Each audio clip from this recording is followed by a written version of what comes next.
አብዲ ናስር ካንተ ልጀምር። እሺ ኦኬ እስኪ ስለ ጥቁሩ ድንጋይ ከሰማይ እንደወረደ ታምናለህ? አምናለሁ። ኦኬ በጣም ጥሩ። ቁርአን ግልጽና የተብራራ ነው፣ ነገሮችን ሁሉ ያብራራል፣ የተዘረዘረ ነው ብለህ ታምናለህ? አዎ። ኦኬ ጥቁሩ ድንጋይ ከሰማይ ነው የመጣው የሚል አንድ ማስረጃ ከ114ቱ ምዕራፍ ውስጥ ስጠኝ።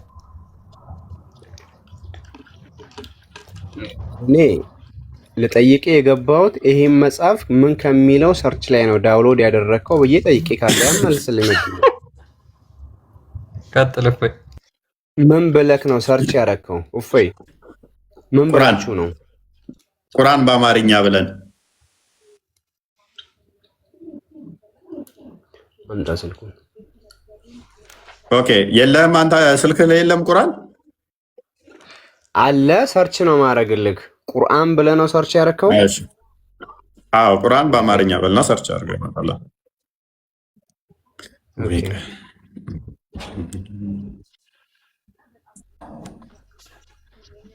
ሜቢ አሁን ፕሌይ ስቶር ላይ ገብተህ ቁርአን በአማርኛ ፈልገው። አፑን አይደል የፈለግከው? አንተ የምትጠቀመው ቁርአን ኦኬ። አንተ የትኛው ነው የምትጠቀመው? ኖ አንተ ችግር የለውም። እኔ የምጠቀመው ቁርአን ነው፣ ግን አንተ የምትጠቀመውን ቁርአን ማየት ስለፈለኩኝ ነው። አንተ የምትጠቀመውም ችግር የለውም፣ ልዩነት አይኖረውም። አንድም ልዩነት አይኖረውም። ያው ነው የሚሆነው። ግን ያው ቼክ አድርገው። እሺ እሺ። ዋይፋይ አማርኛ ሰላም ሰላም ሰላም ሰላም። እፎይ እንዴት ነሽ? ማውራት እንችላለን? ይፈቀድልናል? ያለሽ ኧረ በደምብ ደህና ነኝ አልሐምዱሊላህ። ኦኬ እንዴት ነሽ? አንድ ነገር ልልክ ነበረ እፎይ ማለት ነው።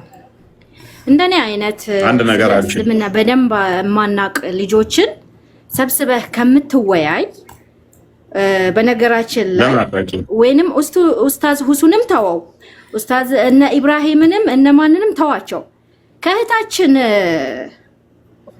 ማናት ዛህራ ጋር ብቻ ለምን አትወያይም? እውነት አንተ ጀግና ካሁን ሴት ልጅ እኮ ከቤት መውጣት የለባትም ማውራትም የለባትም እኮ። ሴቶች እኮ አይምሮ ጎዶሎ ነሽ፣ አንቺ እኮ አይምሮ ጎዶሎ ነሽ። እኛ እኮ ወንድ ስለሆን ክርስቲያን ስለሆን ዘገምተኛ አይደለሽም ብለን ስለምናከብርሽ ከወንድ እኩል እንድታወሪ ያልፈቀድልሽ እንጂ ነብይሽ ያለው ሀጂ ነቢይ ሴት ያለ ሀጂ ነቢይ መንቀሳቀስ አትችልም። ዘገምተኛ ስለሆነች ምስክርነቷን ተቀባይ አይደለም፣ ድምጿም ደግሞ አውራ ነው ተብለሻል።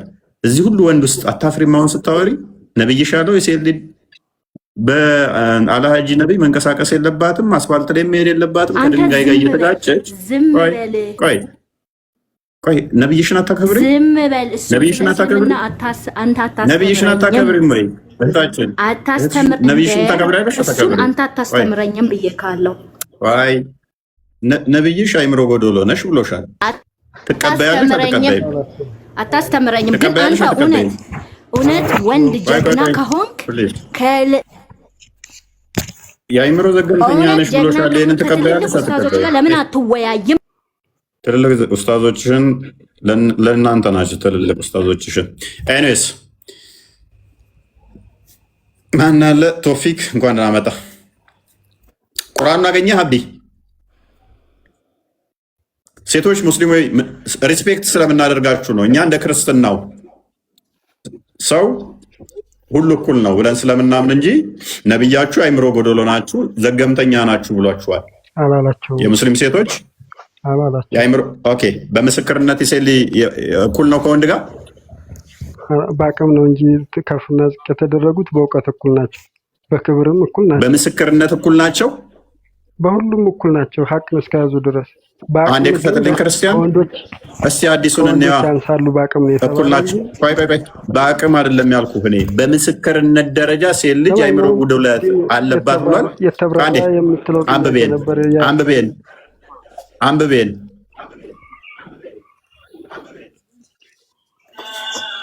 ሰላም እንዴት ናችሁ? ቤቱላ አሁን የወንድ ግማሽ ነኝ በምስክርነት ብለሽ ታምኛለሽ? ቤቱላ በአይምሮ የወንድ ግማሽ ነኝ ዘገምተኛ ነኝ ብለሽ ታምኛለሽ? አንቺ በአካል አላምንም ብላለች። እሷ አላምንም ብላለች። ጎበዝ ቤቱላ። እኔ አላምንም። እኔ አንድ ጥያቄ ልጠይቅህ ነው። ቆይ አንዴ። እሺ አሊ፣ አሁን ይህን አዲስ አንብብና ፈስርልን። አንብበው። ሀዲሱ እውነተኛና እውነት ያልሆነ የሚባል የተከፈለ ሀዲስ አንብብ። ምናልባት ቡሃሪ ነው። ቡሃሪ ውሸተኛ ነው። ቡሃሪ ነው። ቡሃሪ ነው። ስለተብራራው ቡሃሪ ነው። እየጠየቅክ ነበር ቅድም። ቡሃሪ ነው። ቡሃሪ ሁሉ ሶሂህ ነው። እንዴት አለ የተጣለ ሙከራ። ቴንክ ዩ ጎበዝ። አሁን ሀዲሱ እኔ ከቁርአን አሳያለሁ። ቀጣይ አንዴ ዝቅ አድርግልኝ። ሴቶች ሪስፔክት ስለምናደርጋችሁ የሙስሊም ሴቶች ከወንድ እኩል እንድታወሩ የምፈቅድላችሁ እንጂ የመርሳት ችግር ያለባችሁ ዘገምተኛ እንደሆናችሁ ከቁርአንም እናሳያችኋለን። በነቢያችሁ አስተምሮ በአላህ ምስክርነት መሰረት ሁለት ካልሆናችሁ ከአንድ እኩል እንደማትሆኑ። The prophet said, isn't the witness of a woman equal to half of that of a man? ነቢዩ ምን አላቸው? የሴት ልጅ ምስክር የወንድ ግማሽ አይደለምን አላቸው። The woman said, yes. ሴቶች እስቲ ኢክራም ማይክሽን አንሺ። የሴት ምስክር የወንድ ግማሽ አይደለምን? ኢክራም አሁን እንደ ነብይሽ እየጠየቅኩ ነው። የሴት ልጅ ምስክር የወንድ ግማሽ አይደለምን? ምላሽሽ ምንድን ነው የሚሆነው? ነብይሽ እንደዚህ ብሎ ቢጠይቅሽ። ኢክራም ማይክሽን አንሺ። ኢክራም ሰምተው አታውቅም እፎይ? ኢክራም ማይክሽን አንሺ። ሴት ስለሆንሽ ነብዩ ምን ብሏል? ሴቶቹ ምን ብሎ ጠየቃቸው? የሴቶች ምስክር የወንድ ግማሽ አይደለምን? የሙስሊም ሴቶች ምን ብለው ነው መመለስ ያለባቸው? አዎ እኛ የወንድ ግማሽ ነን ብለው ነው መመለስ ያለባቸው።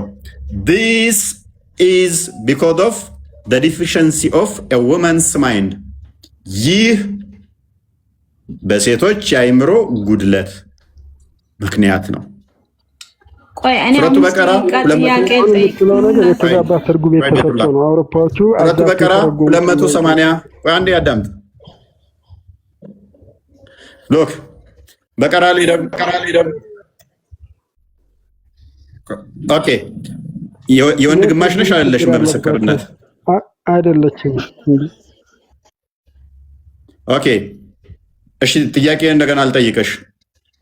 ሴቶች የሙስሊም ሴቶች በምስክርነት የወንድ ግማሽ ናችሁን አይደላችሁም? አይ ጎበዝ ታመጪዋለሽ፣ እሱን ችግር የለውም። አሁን ጥያቄውን ብቻ መልሽ። ታሳይኛለሽ፣ ችግር የለውም። ቀጥቅጣችሁ እግራችሁ ግዟት የሚለውን ታመጪዋለሽ፣ በደንብ ታሳይኛለሽ፣ ችግር የለውም። 5 ደቂቃ ተጠይቄ ልውጣ። አሁን እኮ ታሳይኛለሽ። አሁን እኮ ታሳያለሽ ተባልሽ እኮ አሁን የተጠየቅሽው መልሺ። እህታችን አዳምጪ። ሌላ ሰው እንዲያወራ እኮ የተጠየቅሽው መልሽ። በነቢይ ራስን ብቻ ነው የምታወራው። ስማት ከፈለግ። ኦኬ ፕሊስ አሊ አትለጠፍ። ራስን ቻልኩም። ሴት ልጅ የወንድ ግማሽ ነች አይደለችም? በምስክርነት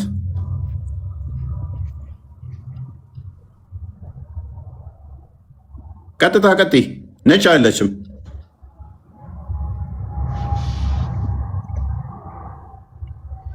ለምን ታፍሪያለሽ? ነብይሽ እኮ ያለው ነው፣ ቁርአንሽ ያለው እኮ ነው። ለምን ትሸማቀቂው? ልጅ ግማሽ ማለት ከስር አይሰማችሁም? ግራጎን ተፈጠረች ወይም ወንድ ልጅ የሚያስተዳድራት ማለት ነው እንጂ ዘገምተኛ ማለት አይደለም። ዘገምተኛ ብሎ የሚፈታው ያንተ መጽሐፍ ቅዱስ ነው። የኔ አይሰማም? አሁን የጠየቁሽ እሱን ደግሞ በማስረጃ የማን ነው የማይሰማው? እህታችን የተጠየቅሽውን ቅድሚያ መልሺ። የወንድ ግማሽ ነሽ አይደለሽም? በምስክርነት መለስኩልህ እኮ። የወንድ ግማሽ ማለት ዘገምተኛ ማለት አይደለም። ማለት ሚለውን አልጠየቅኩሽም። የወንድ ግማሽ ነሽ አይደለሽም? በምስክርነት ዳሃው አይደለም። የወንድ ግማሽ ነሽ አይደለሽም? በምስክርነት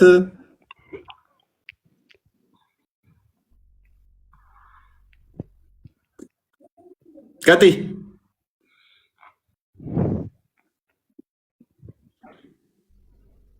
ኤኒዌይስ ወደ ቶፒኩ መልሰው።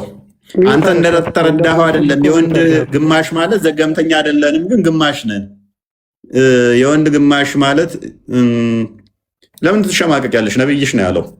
ቶፒኩን ፓራፍሬዝ አድርገው ክርስቲያን ሴት ልጅን ቀጥቅጣ መታ አሳድጋት እንትና ግዛት ምናምን የሚባል ሽታውም የለም በመጽሐፍ ቅዱስ ላይ። እንደዛ የሚያስተምርም ካለ ስህተት ነው። እንደዛ አይነት አስተምሮ የሚያስተምሩትን ሙሐመድና አላህን ገሃነም ጠብቋቸው። አሳያለሁ። ሴት ልጅ እርኩስ ናት የሚለውንም አሳያለሁ። የራስን ሸፍነ የሰው አታብራራ። የራስን ያው ከፍል አድርግሻል። አሁን ክፈች። ሴት ልጅ ቀጥቅጠ መተህ የሚለውን ለምን ወጣሽ? ከፍ ሳር መረጃውን እንድታሳየን እኮ ነው ከፍ ያደረኩሽ እኔ። ኤኒዌይስ አሁን ወደ ቶፒኩ መልሰው። ቶፒካችን ላይ እንመለስና በነገራችን ላይ መሐመድ የተናገረውን ቀጥታ እሷ መድገም ደበራት። ለምን? በጣም ስለሚደብር የተናገረው ሴቶች ላይ ማለት ነው። እኛ እንዳላችሁ ሴቶች ስናስገባችሁ እኛ እንደ መሐመድ ስለማናስብ ነው። ስለዚህ የሙስሊም ሴቶች ገብታችሁ ከኛ ጋር መወያየት ትችላላችሁ፣ ችግር የለውም። እሺ፣ ለምን እኛ እንደ መሐመድ ሴት ልጅ አይምሮ ግማሽ ነች ከወንድ ብለን አናምን። ኦኬ፣ እሺ። ቶፊቅ አለ? አሊ መሐመድ ምንድነው እዚህ ላይ ሐሳብህ ምንድነው? ቅድም ምን ላይ ነው ያቆምከው? የተብራራ መጽሐፍ ቅድም ስትጠይቅ ነበር። ኦኬ፣ እሺ። ኦኬ፣ ከአባው ከሰማይ እንደወረደ ነግረኸኝ ነበረ። እሱ ቁርአን ላይ አለ? ነግረኸኝ ነበር። ጥቁሩ ድንጋይ ሀጀር አላስወጣ። አዎ፣ በማስረጃ በሐዲስ የተረጋገጠ እኮ ነው ይሄ። ቁርአኑ ግልጽና የተብራራ ነው ወይስ አይደለም? ነግረህ ነው የፈለከው? ወይ ቁርአን ላይ ያልተብራራ የቀረ ነገር አለ? እሺ፣ ያልተብራራ የቀረ ነገር አለ? ይኸውልህ በጭራሽ የለም፣ ሁሉም የተብራራ ነው። እሺ፣ የምንረዳበት መንገድ ነው ያልተብራራ። ችግር የለውም። ጥቁሩ ድንጋይ ቁርአን ላይ ተብራርቷል ወይስ አልተብራራም? ስማኝ እንጂ አዳምጥ። እኔ አራት መጽሐፎች እየነገርኩልህ ነው። አላህ ወደ መላእክተኞቹ 4 መጽሐፍ ልኳል። አራቱንም አብራርቶ ነው የላካቸው። ምንም አታውቃቸው ስለማታውቀው መጽሐፍ እኮ ማውራት ጥቅም የለውም። ይኸውልህ ቅድም እዛ ያስቀመጥከው ምንድን ነው የሚለው የተብራራ ሆኖ ሳለ አሊ የእነኛን ገና የሚያብራራ ነው እያለህ እኮ ነው። ምን አብራርቶ ይልካል? ግን ያንን በፊቱ ያሉትን አረጋጋጭ ሲሆን ቆይ አንዴ፣ ለነገር ሁሉ ገላጭ ለሚያምኑ ህዝቦችም ችሮታ ነው። በፊቱ ያሉትንም ምን ያረጋጋጭ ለነገር ሁሉ ገላጭ ለሚያምኑ ህዝቦች መሪና ችሮታ ነው። ስለዚህ ቁርአንህ እንደዚህ ከሆነ ለነገር ሁሉ ገላጭ ከሆነ ሀጀር አልአስዋድን ጠየቀ። በቁርአን ውስጥ እናገኘዋለን እሱን። ምክንያቱም ለነገር ሁሉ ገላጭ ከሆነ ያንተን ኃጢአት እንደሚሸከም ታምናለህ። 7 ጊዜ መዞር የኔን ኃጢአት ማን ነው የሚሸከመው? በሐዲስህ መሰረት እንደዛ ብለህ ታምናለህ። ቁርአንህ ደግሞ የለውም እንደዛ የሚል ሀጀር አልአስወድ ከጀነት እንደመጣ ሙስሊሞች ያምናሉ እንጂ የሰውን ወንጀል ይሸከማል የሚል አለ? ማን ነው ያለው እንደዛ? ሐዲስህማ ይላል አይልም። ቁርአንህ ግን የለም አይልም። የትኛው ሐዲስ ነው እንደዛ ሲል የሰማው? ባሳየስ እንዴ ከጀነት የመጣ ነው ክብር ይሰጠዋል እንጂ ድንጋይ እኮ ነው፣ ድንጋይ ነው። ኦኬ፣ ያ ድንጋይ ኃጢአትን ይሸከማል የሚለውም ከገነት መጣ የሚለውም ሐዲስ ላይ ነው። የሰው ልጅ ኃጢአቱን የሚሸከማል ሐዲስ ላይ ከሄድክማ ድንጋዩ ኃጢአትን ይሸከማል ይላል። ሱናን አናሳይ 29:19 ላይ አይልም። የጠቆረው ምክንያት በምንድን ነው? አሊ የጠቆረው ምክንያት በምንድን ነው? እሱ አላሁ ረህማ ነው እንደጠቆረ አምጥቶ አስቀመጠው። የሱን ትንታኔ ኦኬ፣ ከሰማይ ሲወርድም ጥቁር ነበር። ይኸውልህ፣ አዎ የሱን ትንታኔ ብትነገር በአንተ አቅም አእምሮህ ሊችለው አይችልም። ስለዚህ አንድ ነገር ልንገርህ፣ አታዳምጥ። ችግርህ እኮ አታዳምጥ። ችግር የለውም። ጥቁሩ ድንጋይ ሲመጣ አትፈልግም፣ እንዲያወራ አትፈልግም። አየህ አየኛ ስለማትፈልግ ሩጠህ ማቋረጥ ነው የምትፈልገው። እሺ አንዴ ጥቁሩ ድንጋይ ከሰማይ ሲመጣ ነበር። አራቱንም አብራርቷል ብያለሁ። አንተስ ዝም በል በእናትህ እስኪ አትለጠፍ ሰው ላይ ኢብራሂም። ኪታቦች አሊ ችግር የለውም አራቱንም አብራርቷል ብያለሁ። ያብራራበት መንገድ ልነግርህ። አንዴ ጥቁሩ ድንጋይ ከሰማይ ሲመጣ ጥቁር ነበር ነጭ ነበር?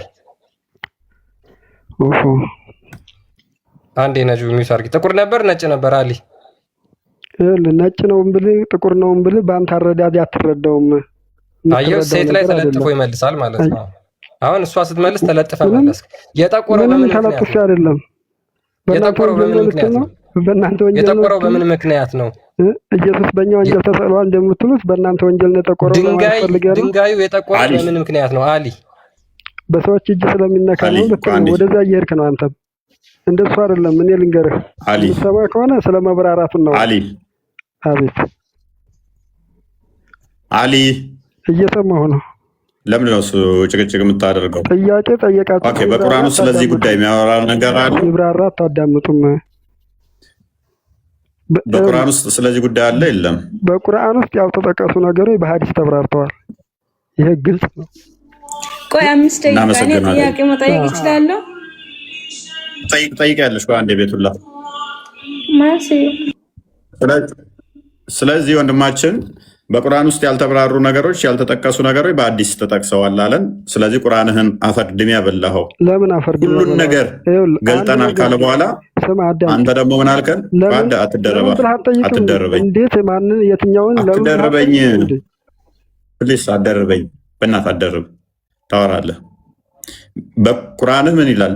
ለነገር ሁሉ ገላጭ ነው ካለ በኋላ አንተ ደግሞ ምን አልክ? ያልተገለጠ ነገር አለ በሐዲስ ተብራርቷል አልክ። ስለዚህ ቁርአንህ ዋሽቷል፣ ለነገር ሁሉ አብራሪ ነው ሲል እያልኩህ ነው። ቀጥል።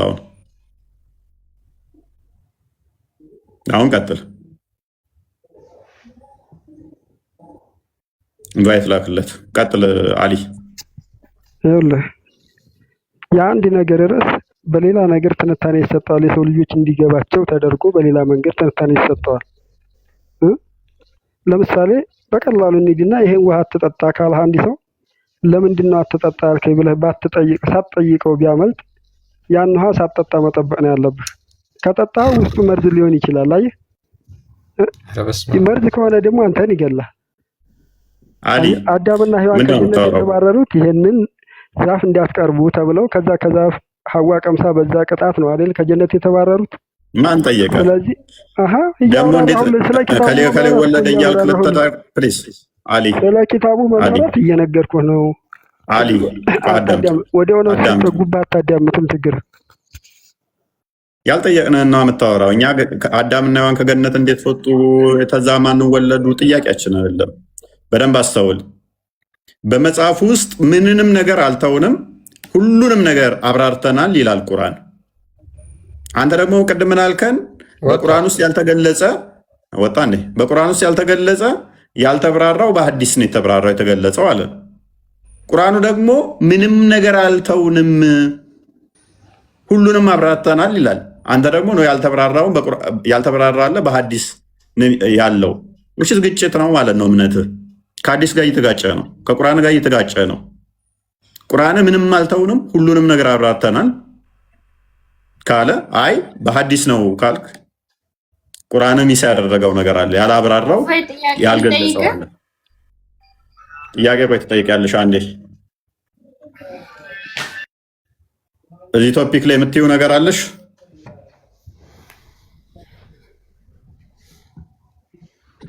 ምን ላይ ያውን የተከፈተው ለነገር ሁሉ አብራሪና ሁሉንም ነገር አልተውንም ይላል። ምንም ነገር አልተውንም ታለ የተወው ነገር አለ ብለሽ ታምኛለሽ? ያላብራራው ቁርአን ቁርአን ሁሉንም ነገር ያብራራል። ስለዚህ ሁሉንም ነገር የሚያብራራ ከሆነ አላህ ከሌሊቱ 1/3 ይወርዳል ብለሽ ታምኛለሽ? አይ እኔ አላምንም እንደዛ ብዬ። ኦኬ ከሌሊቱ 1/3 አለ እናለው ብለሽ ነው የምታምኚው? አላህ ከአርሽ በላይ ከፍ ብሎ ነው ያለው ብዬ ነው ማምነው። አላህ ከአርሽ በላይ ከፍ ብሎ ነው ብለሽ የምታምኚ ከሆነ ይህንንም ነው የሚያምኑ እኮ ሁሉም አላህ ከሌሊቱ 1/3 ላይ ወደ ቅርቢቱ ሰማይ ሁሉ ቀን በየሌሊቱ 9 ሰዓት አካባቢ ላይ ይወርዳል ብለው እኮ ያምናሉ። አይ እኔ ማለት ብዙም ስለ ሃይማኖቴ ብዙም ትምህርት ስለሌለኝ ነው እንጂ በደንብ ከተማርኩኝ ሊገባኝ ይችላል። አይ ምንም የሚገባሽ ነገር አይደለም። ምክንያቱም በየቀኑ የሚወርድ ከሆነ ሀገራት ሰዓት እንደሚለያይ ታውቂያለሽ አይደለ? እሱ እንትን ሁሉንም ነገር ማድረግ ስለሚችል እዛም እዚህም እንትን ይላል ብዬ አስባለሁ። ማለት እኔ ስላልተማርኩ ኢንሻአላህ ስማር ማለት አስቸጋሪ ነው። አስቢ ኢትዮጵያ ላይ ከ8 ሰዓት እስከ 11 ሰዓት ከቆየ፣ አሜሪካ ላይ ከ8 ሰዓት እስከ 11 ሰዓት ከቆየ፣ ካናዳ ላይ እንደዛ ከወረደ፣ ዱባይ ላይ እንደዛ ከወደ፣ ሳውዲ ላይ እንደዛ ሲወርድ፣ የመን ላይ ሲወርድ፣ እስራኤል ሲወርድ፣ አፍጋኒስታን ሲወርድ፣ ኬንያ ሲወርድ ፎያት ዘባርቅ ባክን ረፎይ ተው ግን እንዴ ይህ ምን መዘባረቅ ነው? አይደለም እሱ አይደለ እንደ ሁሉንም ሀገር የፈጠረው እኮ ሁሉም ጋር ኦኬ ማይወርድባቸው ሀገራቶች ላይ አለ። ከሌሊቱ 1/3 ላይ ማነሽ ነጃት ቆይ አንዴ ነጁ ቆይ ሁሉንም ሀገራቶች እሱ አይደል እንደ የፈጠረው እሱ በቁዋ በቁራ ሁሉንም ማድረግ ስለሚችል ያደርጋል ብዬ ያምናለሁ እኮ ታምኛለሽ። ስለዚህ አንቺ ጋር ይወርዳል፣ ሌሎች ማይወርድበት ቀን አለ፣ ሌሎቹ ጋር ማይወርድበት አለ። እንደዚህ አይባልማ። ሁሉንም ቦታ ለራሱ ስለፈጠረ አይወርድም። የማይወርድበት ሀገራት አለ አልልም። እኔ በሱ ስራ መግባት አልፈልግም። በሱ ስራ ገብቼ አሁን ጥያቄያችን ምን አልፈልግም። ካለ ጋር መጣላት አልፈልግም። ካለ ጋር መጣላት አልፈልግም። ያንተ ጋር ገብቼ ራሱ ይሄንን ቃል በመናገሬ ራሱ ከሱ ጋር እንደተጣላው ነው የሚሰማኝ። አረ ለምን የምትጣየው? እርቅ አውርደሽ ነው የምወጪው። የስረኛውን አውርደ ወንድማችን። እሺ ትጠይቂያለሽ።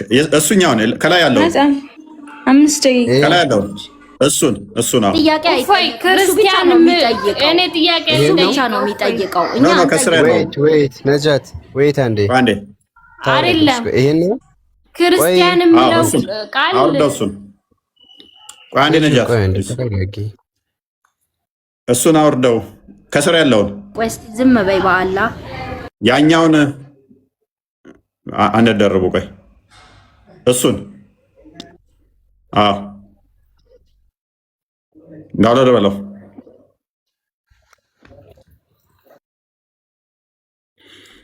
ኤኒዌይስ በደንብ አስተውሉ። ቁርአን ስለራሱ ደጋግሞ ግልጽና የተብራራ እንደሆነ ደጋግሞ ይናገራል። በደንብ አስተውሉ። ግልጽ ነኝ፣ የተብራራው ነኝ፣ ደጋግሞ ይላል። ምንም እንኳን እንደዚህ እድል ለምንድን ነው ማሰጠኝ? ማለት ጥያቄ እንድንጠይቅክ ፍቀድልና ቀጥይ። እሺ ቤቱላ እስከዛ ድረስ እሺ፣ ሁላችሁ ሚውት አድርጉት። እኔ በስነ ስርዓት ነው ማውራት የምፈልገው። እሺ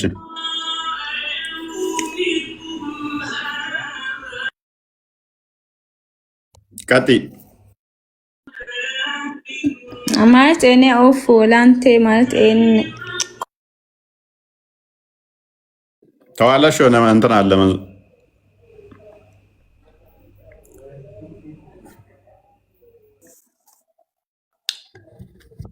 ኦኬ ቀጥይ። ኔትወርክ ነው መሰለኝ አይሰማም። አውሪስ እየተሰማ አይደለም። እኔ በጣም ነው የምወድክ፣ በጣም ነው የማከብርክ። ቴንክ ዩ እናመሰግናለን። አመሰግናለሁ እና እንድትረዳኝ እፈልጋለሁ። እና ደግሞ ወደ ክርስትናው ያምጣሽ ማለት ይወድሃለሁ ሲል በቃ ማለት እንድትረዳኝ እፈልጋለሁ እኮ። እኔም በጣም ተረዳውሽ። ጌታ ይርዳሽ፣ ወደ ክርስትናው ያምጣሽ። ማለት ደግሞ በቃ ድነትን እንድታገኝ ይርዳሽ። አፈቅርሃለሁ በጣም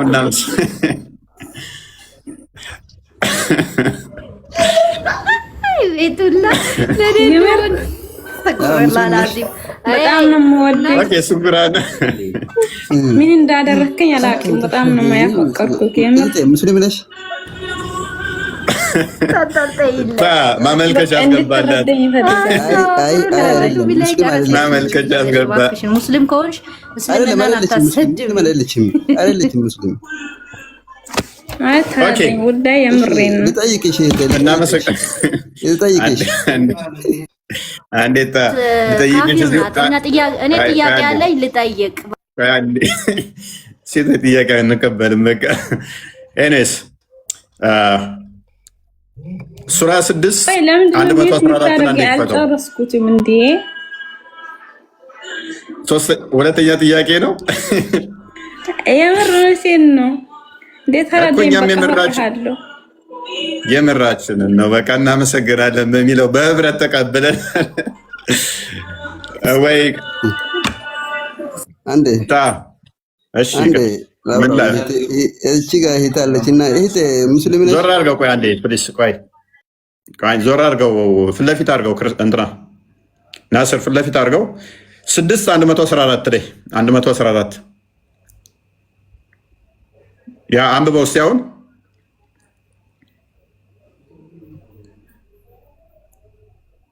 ወጣ እኮ ኖ 6:114 ሱራ 6 ቻፕተር 6:114 ያ አያ 114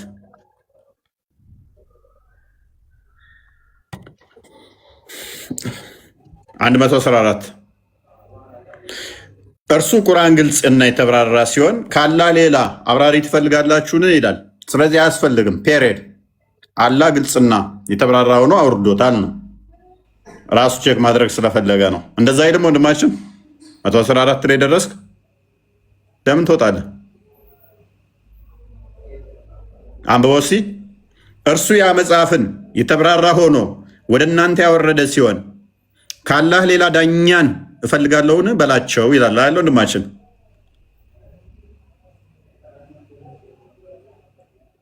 አብዲ ሚዩት ነው።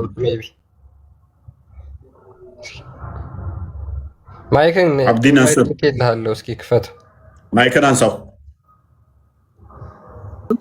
ሚዩት ነክ አብዲ ሚዩት ነክ አብዲ ሚዩት አብዲ ናስር እያወጣኝ ነው። ኮሪንግ እያለኝ ነው። አያሳይም አንተ ጋር ኦኬ ብሎክ እሺ፣ ዝጋው።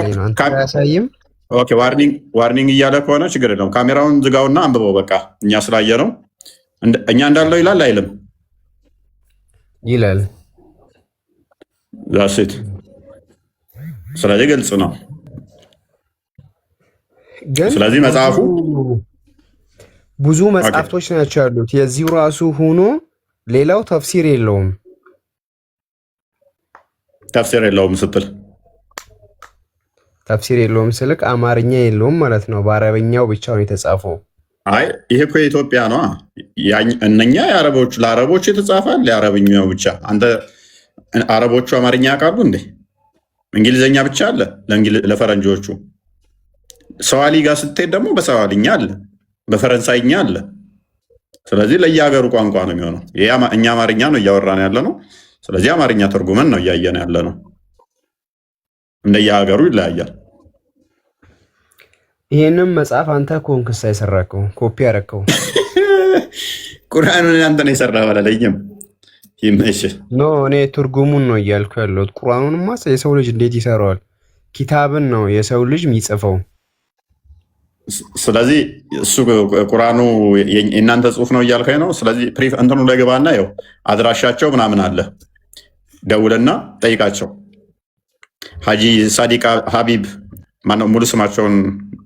ሀጂ ሳዲቅ ሀቢብ ነው የሚባሉት። ስማቸው ሙሉውን ስማቸው የሚነግረኝ የእሳቸው ቁርአን ትርጉም ነው። እሳቸው ናቸው የተረጎሙት። ወጣ አይ ሜቢ ሃርድ ኮፒ የለውም እንደሱ። እንዴት አስቸጋሪ ነው አንዳንዴ ካላወቁት መጽሐፍቶቻቸው። አሁን ቅድም ፒዲኤፉ ያንተ ሌላ ነው አለኝ። ካወረደው በኋላ ደግሞ አሁን ደግሞ ተመሳሳይ ሲሆን ማለሽ መጠየቅ እችላለሁኝ? ቀጥይ። ልጠይቅህ? ቀጥይ። ጥያቄ አለኝ። ቀጥይ። አይቻልም? እናንተ መጠየቅ ብቻ ነው ወይንስ እኛ መጠየቅ አንችልም? ቀጥይ ያለሽ ነው። ሴት ልጅ በእስልምና ጎዶሎ ናት ብለሃል። አንድ አዳምጠኝ። እኔ እኮ እያወራሁኝ እኮ ነው። አይሰማም? ትሰማለች እህቴ? እያወራሁኝ እኮ ነው።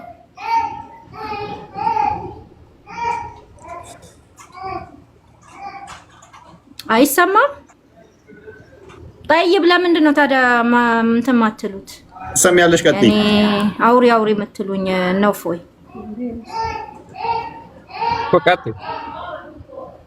ቀጥይ እኮ አልኩሽ። ኦኬ ሴት ልጅ በእስልምና ጎዶሎ ናት ብለሃል። ስለዚህ እኛ ደግሞ ጎዶሎ እንዳልሆንን አላሁ ስብሓነ ወተዓላ ቁርአናችን ላይ ሱረት መርየም አለይሂ ሰላምን ስንት ጊዜ ነው የጠቀሳት? ስንት ቦታ? እስቲ አንተ ከመጽሐፍ ቅዱስክ አንድ ቦታ ላይ የማርያምን የተጠቀሰበት ቦታ አምጣልኝ። ኦኬ ቶሎ በል እሺ።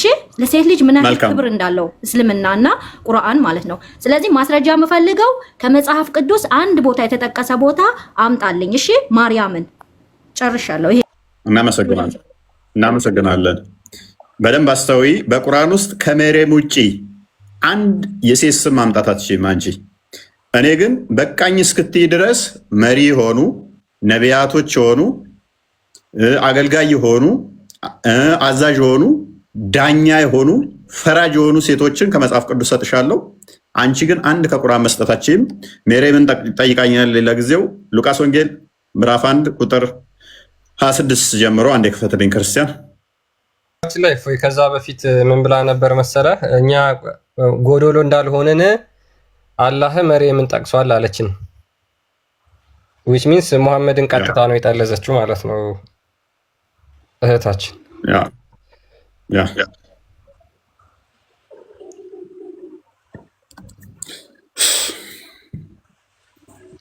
የስ ክብር እንዴት ሴት ልጅን ቁርአን ላይ ምን ያህል ክብር እንዳለው እወቁ ነው እያልኩ ያለሁት። እናንተ ጎዶሎ ናችሁ ትሉናላችሁ።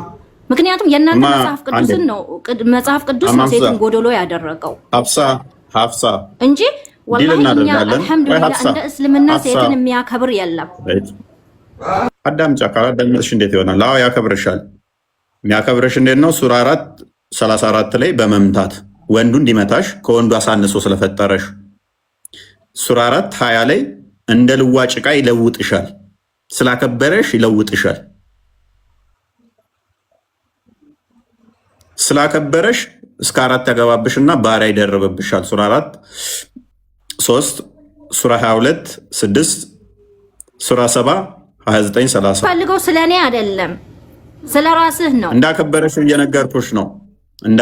እየነገርኩሽ ነው። ስለ ራሴ ግን ስለ ማርያም ስለጠየቅሽኝ በመጽሐፍ ቅዱስ ተጠቅሳለች ወይ ከሆነ ከዳዊት ወገን ለሆነ ዮሴፍ ለሚባል ሰው ወደ ታጨች ወደ አንዲት ድንግል ከእግዚአብሔር ዘንድ ተላከ። የድንግሊቱም ስም ማርያም ነበረ። እስቲ ማርያም ሚል ከመጽሐፋችሁ አንጡ አለች። ማርያም ትጠቅሳለች ወይ በመጽሐፋችሁ አለች። በሚገባ መልአኩም ወደ እርሷ ገብቶ ደስ ይበልሽ፣ ጸጋ የሞላብሽ ሆይ ጌታ ከአንቺ ጋር ነው፣ አንቺ ከሴቶች መካከል የተባረክሽ ነሽ አላት። እሷ የተባረከች ጸጋን የሞላባት ተብሎ የተመሰከረላት በመልአክ እግዚአብሔር መልአኩን ልኮ እንዲህ አላት፣ ማርያም ትባላለች። አንቺ እህታችን ከቁርአንሽ ውስጥ ሁለተኛ የሴት ስም ከደገምሽ እኔ ንጽጽር አቆማለሁ። እከሌ የምትባል ተብሎ የተገለጸበትን እስቲ ሁለተኛ ሴት አምጪ።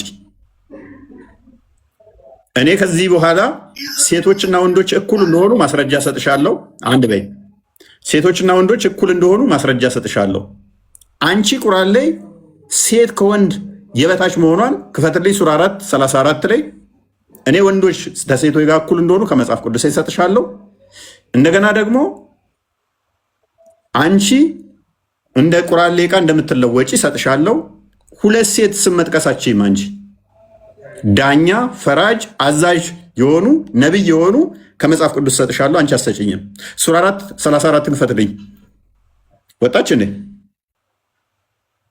ወጣች። ፈለጋችሁ እኮ ፎይ። ከዛ በኋላ ራሱ እንዴት እንደተቀመጠች ገርሞኛል። ለምን እነሱ ክርስትናን የሚያስተምሯቸው መንገድ እያጠለሹና እያበሻቀጡ ስለሆነ ለዛ ነው።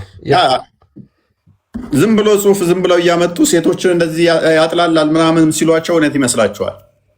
ማይገናኝ እያመጡ ጽሁፎች እያመጡ እንትን ሲፎግሯቸው እውነት ይመስላቸዋል? አይምሰላችሁ። መብራት እችላለሁ። ኦኬ ያላችሁ ፖይንት አሁን መሰለሽ አንተ አሁን ማርያም ከኮሳ በስተቀር በቁርአን ያወሩ ኮሳ በስተቀር የተጠራው ስም የለም ነው የምትለው አይደለም? ማን የምትባል ተጠቅሳለች?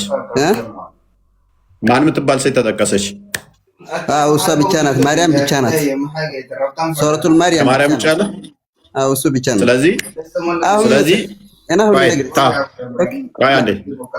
ስለዚህ በእናንተው ስታንዳርድ መሰረት ሴትን ስላከበራት ማርያም ተጠቅሳለች አላችሁ አይደለም? ያንን ነገር ያነሱ አዳምጥ።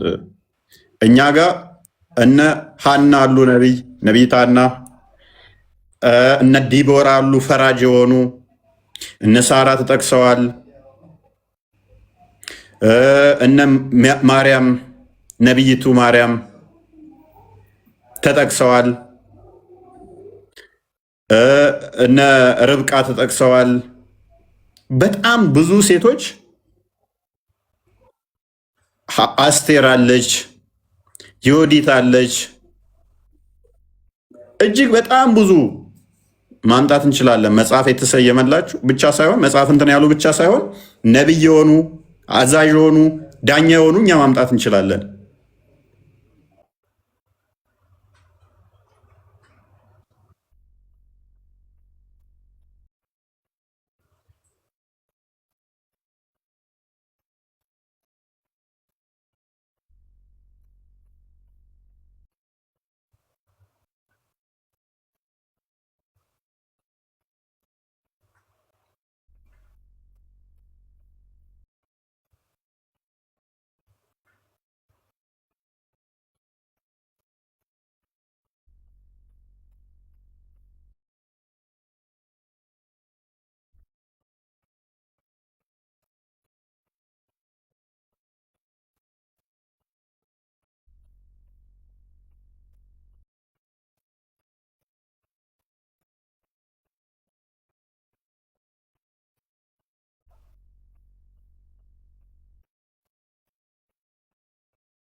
አለ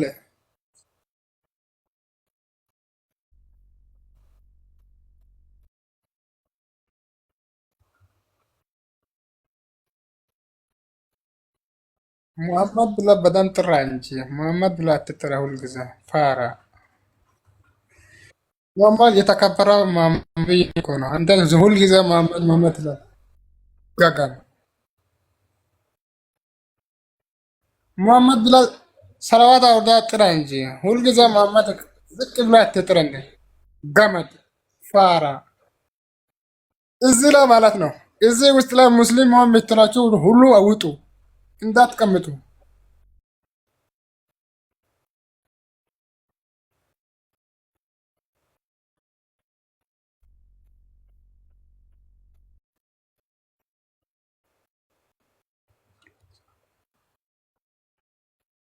ዝም በይ አንቺ ፋራ።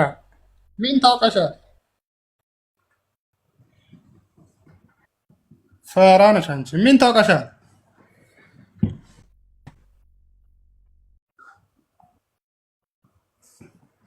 ዝም ብለሽ አዳምጪ።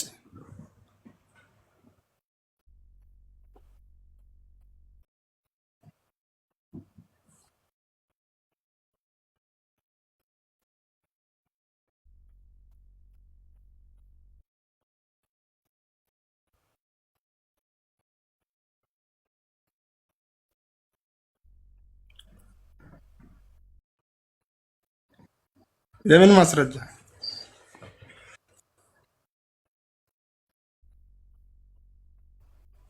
አዎ ጊዜ ስጠኛ፣ ግን 3 ቀን ስጠኝ። አሁን እዚህ ውስጥ ያለነ ሩቅ ቦታ ሄጃለሁ።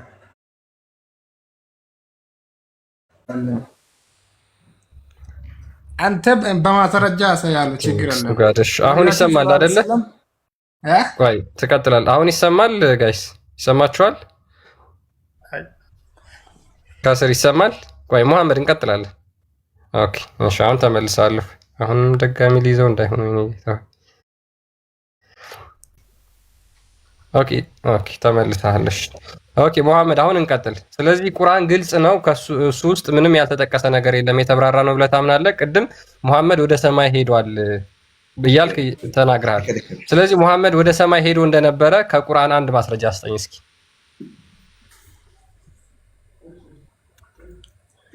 ቀኑ ስጠኝ አልኩህ። ስማ እየሰማህ ነው? አንዴ ስንት ቀን ልስጥህ?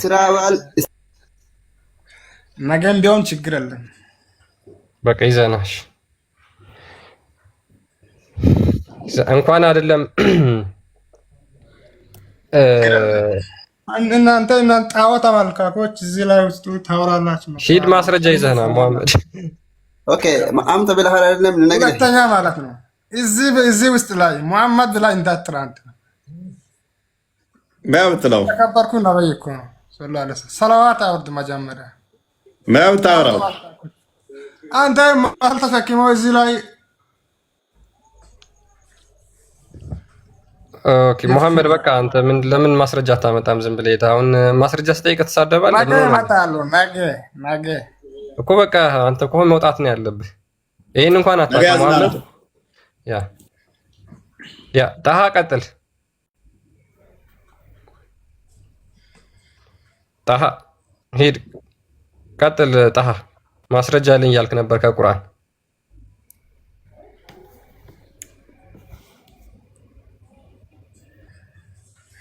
ጣሃ ማይክህ ዝግ ነው። ኦኬ አይዳ ይሰማል? ሰማያለሽ? ኦኬ እሺ። እስልምናንም ታውቃለህ አይደል?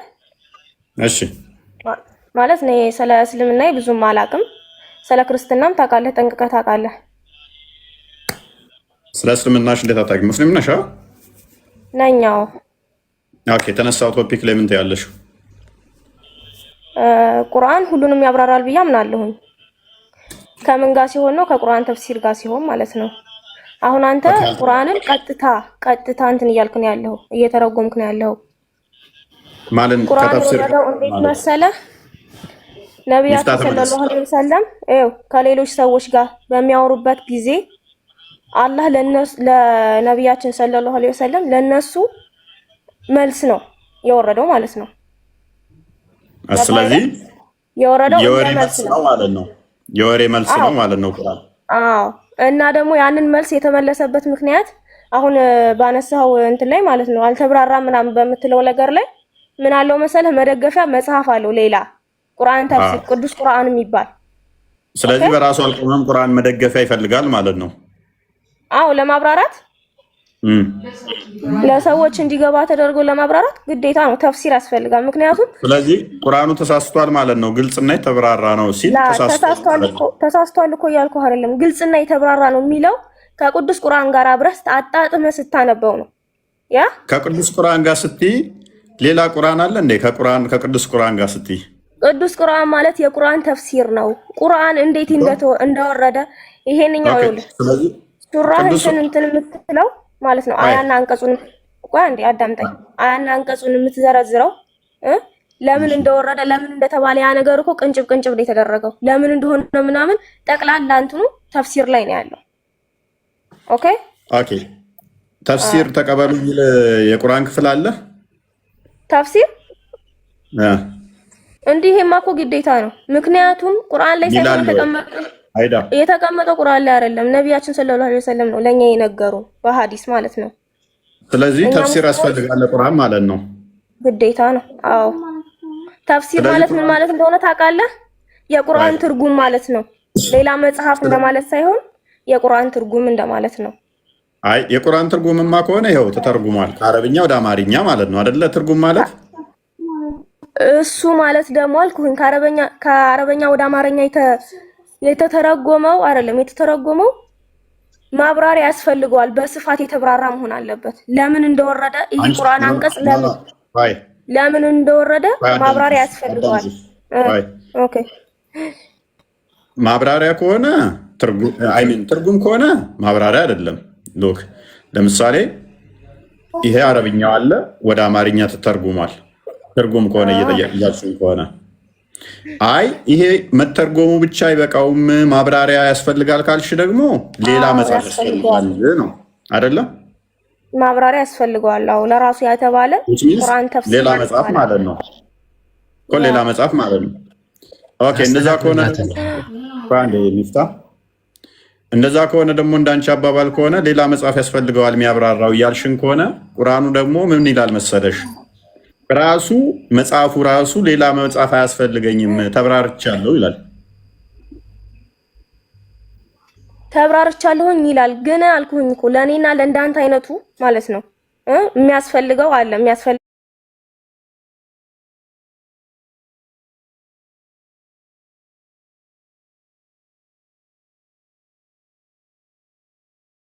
ኦኬ ይሄ የተብራራው ደግሞ ሰዎች ናቸው ያብራሩት።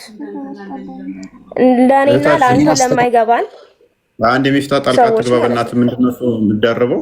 ለምን ስራ ማትይዘው? እና ደግሞ ይኸውልህ ስትከራከሩ ማለት ታነጻጽሩ አይዳ ኦኬ አቤት የሳትሽው ነገር ያልገባሽ ነገር አለ።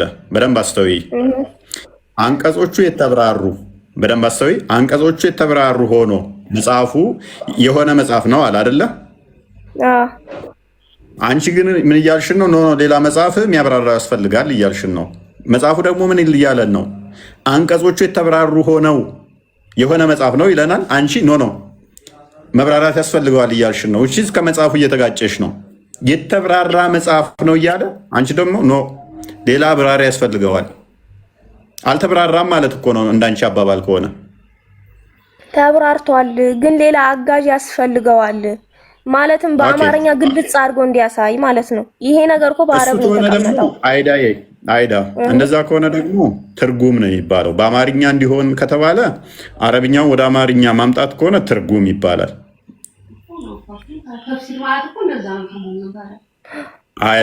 ተፍሲር ማለት እንደዛ አይደለም። እንደዛማ ከሆነ ተፍሲር ማለት ትርጉም ከሆነ ተስማማዋችሁ። ይኸው በአማርኛ ተፈስሯል። ሰፋ አድርጎ የተቀመጠውን አንተ አታነበውም? ተፍሲር ብለህ አውርድ። እንደዛማ ከሆነ ሰፋ ብሎ የተቀመጠ ካልሽ ደግሞ እህታችን ምን ይሆናል? አረብኛ የሌለ ተጨማሪ አማርኛ የሚጨምር እያልሽን ነው። ወይንም ደግሞ አረብኛው አንዴ አይዳ ፕሊዝ አሊያም እንደዛ ምን እያልሽን ነው ማለት ነው?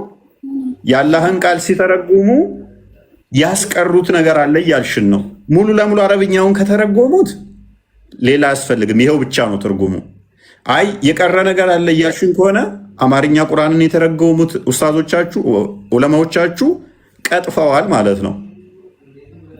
አይ እንደሱ አይደለም። አልገባህም ያልኩኝ? ይኸውልህ ቁርአን ሲወርድ ማለት ነው ለሆነ ምክንያት ነው። ለምን ምክንያት ነው? ነብያችን ሰለላሁ ዐለይሂ ወሰለም ከሰዎች ጋር ሰጣ ገባ ሲገቡ ማለት ነው እንዲህ በላቸው እየተባለ መልስ ነው ይመጣላቸው። ስለዚህ ያንን መልስ ይኸውልህ ያ ነገር ማለት ነው እንዴት እንደሆነ አሁን እዚህ ጋር በቁርአን ተፍሲር እንትኑ ስታነቦት ትርጉሙ ከስር ያለው ትርጉሙ ከኋላ የመጣውን ለምን እንደሆነ እንደወረደ አያስቀምጥልህም። ለምን እንደወረደ ይሄ ቁርአን ማለት ነው ቀጥታ ምንድነው ትርጉሙ ነው የአረበኛው ትርጉሙ እንደወረደ ነው የሚቀመጠው። ስለዚህ ይሄንን ደግሞ ከኋላ የመጣውን ነገር ካላየህ አንተ በዚህኛው ብቻ አይገባም ጎበዝ። ስለዚህ ምንድነው እያልሽ ካንቺ ፖይንት የምናደርገው አይዳ ካንቺ ሜክ የምናደርገው ፖይንት ምንድነው? ስለዚህ ቁርአንን እናንብበን አንረዳውም። የወረደበት ምክንያት አስባቡ ያስፈልገናል። አስባበ ነዙሉ ወይንም ደግሞ ሌሎች ሙፈሲሮች ስለዚህ መንገር አለባቸው እያልሽን ነው። ቁርአኑ ግን በግልጽ ምን ይላል መሰለሽ? ሱራ 41:3 ሱራ 12:111 ሱራ 6:114 አንዴ ክፈተው። ግልጽና የተብራራ ነው፣ ሌላ አያስፈልግም ይላል ቁርአንሽ። ሌላ አብራሪ አያስፈልገውም ይላል። ሌላ አያስፈልግም የሚለውን አሳየኝ እስኪ። ሌላ አያስፈልግም የሚለውን አሳየኝ። ግልጽና የተብራራ ነው። ስለዚህ ግልጽና የተብራራ ከሆነ ሌላ አብራሪ አያስፈልገውም ማለት ነው። አልተብራራውም ቢል ኖሮ ለምን እንደወረደ እኮ ነው ከኋላ ያለውን ወቅት ታሪኩን ያልኩት። ከኋላ ያለውን እሺ እርሱ ያ መጽሐፉን የተብራራ ሆኖ ወደ እናንተው ያወረደ ሲሆን ካላህ ሌላ ዳኛ ፈልጋለሁን በላቸው ይላል አይደለ? መጽሐፉ ምን ሆኖ ነው የወረደው ይላል እህታችን። የተብራራ ኦኬ። አንቺ ግን ስለ መጽሐፉ ሌላ የሚያብራራልኝ ዳኛ ያስፈልገኛል እያልሽ ነው እኮ። ዳኛ ያስፈልገኛል ሳይሆን ታሪክ አልኩኝ እኮ። ከኋላ ያለው ታሪክ ለምን ቁርአኑ እንደወረደ ታሪክ እኮ ነው እኮ። ስለ መጽሐፉ የቀረ ነገር አለ ወይ? የቀረ ነገር አይደለም። ቁርአኑ ግልጽና የተብራራው ነው፣ ሌላ አያስፈልግም ዳኛ እያለ ባለበት ላይ አንቺ ምን እያልሽን ነው? ሌላ ሰንበዲ ያብራራውን ያስፈልገናል እያልሽን ነው። ቁርአኑ ደግሞ ሌላ ትፈልጋላችሁ ወይ? ግልጽ ሆኖ ተበራርቶ ወርዶ እያለን አሽቀጤ ከኋላ ታሪክ ያስፈልገዋል እኮ አልኩኝ። አሁን ይሄ የወረደላቸው አሁን ሌላ ታሪክ ሊኖረው ይችላል። እኔ በግልጽ አላውቀውም አልኩኝ። ተፍሲር ግን አንቺ ነሽ አልሽው። አየሽ አይዳ አይምሮሽ ተፍሲር ላይ ስላለ አስባበል ነዙል የሚባል ነገር አይምሮሽ ውስጥ አለ አይደል? አሁን ለእያንዳንዱ አያ አስባብ አለ የወረደበት። ለምሳሌ አቡላብ ታሪክ ሲወርድ ሱረቱ መሰድ ማለት ነው። አጎታቸው ሰርቧቸው ከዛ በሳቸው ምክንያት የወረደ ነው። ሱረቱ ከውሰር ሲወርድ ደግሞ ዘር የለህም ሲባል ዘሩ የተቆረጠ አይምን ለአምላክ ሰዋ ስገድ ዘሩ ቆራጣ ነው ያለ እሱ ዘሩ የተቆረጠ ነው የሚል ቁርአን ወረደ። 3 አያ አላት። ሱረቱ ከውሰር ደግሞ አይምን ሱረቱ መሰድ ሙሐመድ ሰፋ ተራራ ላይ ወጣና እናንተ ሰሃባዎች እኔ ግልጽ አስፈራሪ ነኝ ሲላቸው አቡላብ ሄደና አንተ ጥፋ ለዚህ ነው እንደምጠራና አለው። ከዛ ምክንያት የአቡላብ እጆች ጠፉ፣ ከሰሩ። ሚስቱም እጆች እሱም እንጨት ተሸካሚ ስትሆን ሚስቱም ገሃነም ይገባሉ። ስለዚህ የወረደበት በዚህ ምክንያት ይህን ተብለሽ ተነግረሻል አይደለ? ጎበዝ ነህ ለካ። ይሄ በደንብ አስተውይ። ይሄ አሁን አይምሮሽ ውስጥ አንቺ ምን ስላለ ነው? አስባብ የሚባለው ነገር ስላለ ነው። ምክንያት ማለት ነው። አስባብ የሚባል ነገር ራሱ ቁርአን አያውቀው እህታችን። አስባብ የሚባለውን አንቺ አስቀድመሽ ስላወቅሽ ጭንቅላሽ ስላያሽ በዚህ ምክንያት ነው የወረደው ተብለሽ ስለተነገርሽ እንጂ ቁርአን ራሱ አስባብ ያስፈልገዋል አላለም። ኦኬ፣ እንደዚህ ካወቅ ታዲያ ለምን አታወራም ከሌላ ሰው ጋር?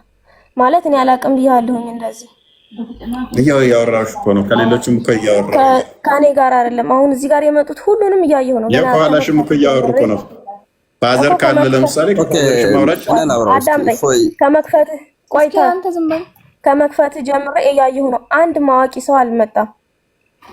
አንተ ኧረ ተይ አትሳደቢ። ሙስሊሞች እንዳለ ምንም አያውቁም እያልሻቸው እኮ ነው። ሙስሊሞች ምንም አያውቁም እያልሽ እየሰደብሻቸው አይደለም። እንደዛ አይደለም ያልኩኝ። አልሄድክም ሁሱ ጋርም ስትሄድ አንድ ቀን በቃ እና ደግሞ ኢየሱስ አምላክ ነኝ ያለበትን ቦታ አሳየን። እሺ ጥያቄ አለኝ። ኢየሱስ እኔ አምላክ ነኝ እኔን ተከተሉ ያለበትን ቦታ አሳየን። ከእናንተ እኔ አምላክ ነኝ ተከታይኝ ብለሽ ትከታይኛለሽ? እከተልሃለሁ። አሳየን። እኔ አምላክ ነኝ ቀጥተኛ አማርኛ። እናንተ ክርስቲያኖች እኔ አምላክ ነኝ ተከተሉ ያለበትን ቀጥተኛ አማርኛውን አንቺ አይዳ እኔን ተከታይኝ አምላክ ነኝ ብለሽ ትከታይኛለሽ? አንተማ አይደለህም እንዴ? አንተ እንዴ ብዬ ሰው እኮ ነህ። እኔም እኮ ኢየሱስን ሰው ብዬ ነው የማምነው። ወንድ ልጅ ነው ልክ እንደ ኦኬ። አላህ ምንድነው? እሱ ምንድነው? ጾታው አለ ከአንተ ልጅ ምንድነው? አባት አለህ አንተ። እሱ በድንግልና ነው የተፈጠረው። ኦኬ ኦኬ ጎበዝ። እና አሳየኝ እኔ አምላክ ነኝ ተከተለኝ የሚለው ወይ አይዳ አላህስ ጾታው ምንድነው? አላህ ጾታው ምንድነው? አላህ ጾታ የለውም። አይታይም፣ አይዳሰስም። ኦኬ ያለው አላህ አይበላም፣ አይጠጣም። ቅድም ደግሞ ይኸውልህ አርሽ ላይ ነው ያለው። በምኑ ነው አርሽ ላይ ያለው? በምኑ ነው? እኛ በምኑ ነው ብለን አንጠይቅም። ምክንያቱም ቁርአን ላይ ተቀምጦ ነው። እጅ አለው የለውም? እጅ ያለውም ሐላስ ሰው እኮ አይደለም እያልኩ እጅ የለውም። ጎበዝ ሰው አይደለም። አንዴ ሱረቱ ፋድን ክፈትልኝ 75ኛው ነው። እጅ የለውም። ቆይ አዳምጥ። ማያቅ ሰው አትበል። ታውቃለች እሷ አምላኳን በደቂቃ ውስጥ እንዴት እየካደችው እንደሆነ በደንብ አሳይተናት አርሽ ላይ ነው ብላናለች። 7ኛ ሰማይ ላይ መጀመሪያ ተሳየኝ። ይሄን ክፍል አንብቢ እስቲ። ይሄንን ክፍል አንብቢ እስቲ። ኢየሱስ እኔ አምላክ ነኝ የሚለውን አሳየኝ። አላህ እጅ የለውም ብለሻል። ኢብሊስን በሁለት እጆቼ ፈጠርኩ ሲል ኢብሊስ ወይ በሁለት እጆቼ ለፈጠርኩ ከመስገድ ምን ከለከለህ የሚለው አላህ በምኑ ነው የፈጠረው? እጅ ማለት እኮ እንደሱ አይደለም። የሱ እጅ የሱ እንደ እጅ አይደለም። የሱ እጅ ማለት ነው። እኔ ግን አይን አለኝ ይላል፣ አያችኋለሁ ይላል። እንደ እግሩ ነው። እኔ አይን አለኝ አያችኋለሁ ይላል። እንደ ሰው እጅ አይደለም። እኔ እንደ ማን እጅ ነው? እንደ ዝንጀሮ የሚሆን ምን አገባኝ እኔ። እጅ አለው የለውም? እሺ ሃይ አለ የለውም? አንተ እኔ የጠየኩህን እሺ መልስልኝ መጀመሪያ። እጅ አለ የለውም? አላህ ቆይ ተረጋጊ፣ መልስልሻለሁ። አላህ እጅ አለ የለውም? አላቅም ስለሱ። ስለዚህ አምላክሽ እጅ ይኑራ አይኑራ አታውቂም። በቂ አይደለም ያለኝ እንደሱ ያለ እውቀት የለኝም ብያለሁ እኮ ሲጀመር። አምላክሽ ጾታ አለ የለውም? አላቅም። ኢየሱስ አምላክ ነኝ የሚለውን አሳየኝ። ወደ አሳይሻለሁ። ኦኬ አሳይሻለሁ። አይ ሱራ 601ን ክፈትልኝ። አምላክሽ ወንድ ነው፣ ሚስት የሚፈልግ ነው። ያልወለደው አይወልድም ብለሻል አልቅድም? ሚስት ስለሌለው ነው። አይወልድም ሳይሆን ደግሞ አስተካኪ ለወደፊትሽ አልወለደም ነው። አሁን ወልዶም ሊሆን ይችላል። እርሱ ሰማያትንና ምድርን ያለቢጤ ፈጣሪ ነው። ማን ነው ያለቢጤ ፈጣሪ? አይዳ ሰማይና ምድርን ማይክሽን አንሹ። ያ ሰማይና ምድርን ያለቢጤ የፈጠረ ማን ነው? አላህ። ኦኬ ለእርሱ ሚስት የሌለችው ሲሆን እንዴት ልጅ ለእርሱ ይኖረዋል ይላል። አላህ ምን የሌለው ሲሆን ምን የለውም ነው የሚላል። አረበኛ ምን ይላል? በአረበኛ ንገርልኝ። ውጣ ከዚህ የዚህን ውጣ። እንደሌለው አንወጣም። ጎበዝ ያንተን አሳየኝ መጀመሪያ። አልፈልግም። አሳይሻለሁ። የረጭሻ መርዝ ስላለች ነው። አሁን ከኋላ የምታወራሽ ማዘርሽም ቆይ ከኋላ የምታወሯት አታወዛግቧት፣ ተቀበሉና ሞግቱኝ ወይንም። ስለዚህ አምላክሽ ሚስት የፈለገው አሁን በዘመኑ ከፍቷል። ተመሳሳይ ጾታ ያላቸው ባልና ሚስት አይዳ ቆይ አንተ እረዳሻለሁ። ተመሳሳይ ጾታ ያላቸውን ባልና ሚስት እየሆኑ ስላስቸገሩ አላህ ሴት ሆኖ ሴት ነው ፈልጎ ነው ወይንስ ወንድ ስለሆነ ነው? ሚስት ስለሌለኝ ልጅ የለኝም ያለው። የምጠይቅህ መልስልኝ። እኔ አልፈልግም እሱን እኮ አልኩኝ። እመልስልሻለሁ፣ ምክንያቱም የተፋሻ መርዝ ስለነበረች ነው። እሱን መልስልኝ እኮ። ስለዚህ እዚህ ላይ አታውቂም? እኔ እሱን አላውቅም እኮ ብያለሁ። ይሄን ታውቂያለሽ? አታውቂም? አንተ አላውቅም። ጎበዝ። ስለዚህ አምላክሽ ሰለፌት ስለወንድ ልጅ የሌለው ሚስት ስለሌለው ነው። እናመሰግናለን። ሚስት አዳምጪ፣ በደንብ አዳምጪ። ቆይ አሁን ፓኒክ አታድርጊ። ቆይ አዳምጪ። ወንድ ምናምን ብለሽ ስለ ጮሽ ነው። በደንብ መርዝሽን ተፍተሽ ከስር ላሉትም እቺ መርዝ ለሌሎቹ ትምህርት ስለምትሆን ነው። ስለዚህ ጭንቅላት የሌለው አካል ነው የምታመልኩት። ሶሪ ጭንቅላት አለው የሚል አንድ ጥቅስ የለም በቁርአን ውስጥ አሳይተናል። አምላካቸው ጭንቅላት የለውም። በሚያሳዝን ሁኔታ ጭንቅላት አልባ እግር እያመለኩ ያ እግር ያለው አካል ደግሞ ጭንቅላት አለው። አይዳ አለው። የጠየኩህን መልስልኝ። አምላክሽ ጭንቅላት አለው? ሲጀመር ኢየሱስ ወንድ ልጅ ያመለክ አንተ ምን ሆነህ ነው? ፕሊስ ለምን ትበሳጫለሽ? አምላክሽ አዳምጪ፣ አዳምጪ፣ ተረጋጊ፣ አዳምጫ። ነርቨስ ሆነሻል፣ እየተበሳጨሽ ነው። አትፈሪበት። እኔ አሁን ለምሳሌ አዎ ክርስቶስ ወንድ ልጅ ነው ስትይ አላፍርበት። እኔ እኮ አላፍርበትም። በስጋ የተገለጠው እርሱ የምታፍርበት ምክንያት ለምን እንደሆነ ታውቃለህ? አዳምጠኝ። ይኸውልህ አንተ ጋር ማለት ነው ሁሉም ሰላም ለምን ፕሊስ ለምን ትረበሹኝ? አላፍርም ፕሊስ ቆይ አትጩ። እኔ አላፍርም። አዎ ክርስቶስ በስጋ የተገለጠው አዳምጪ።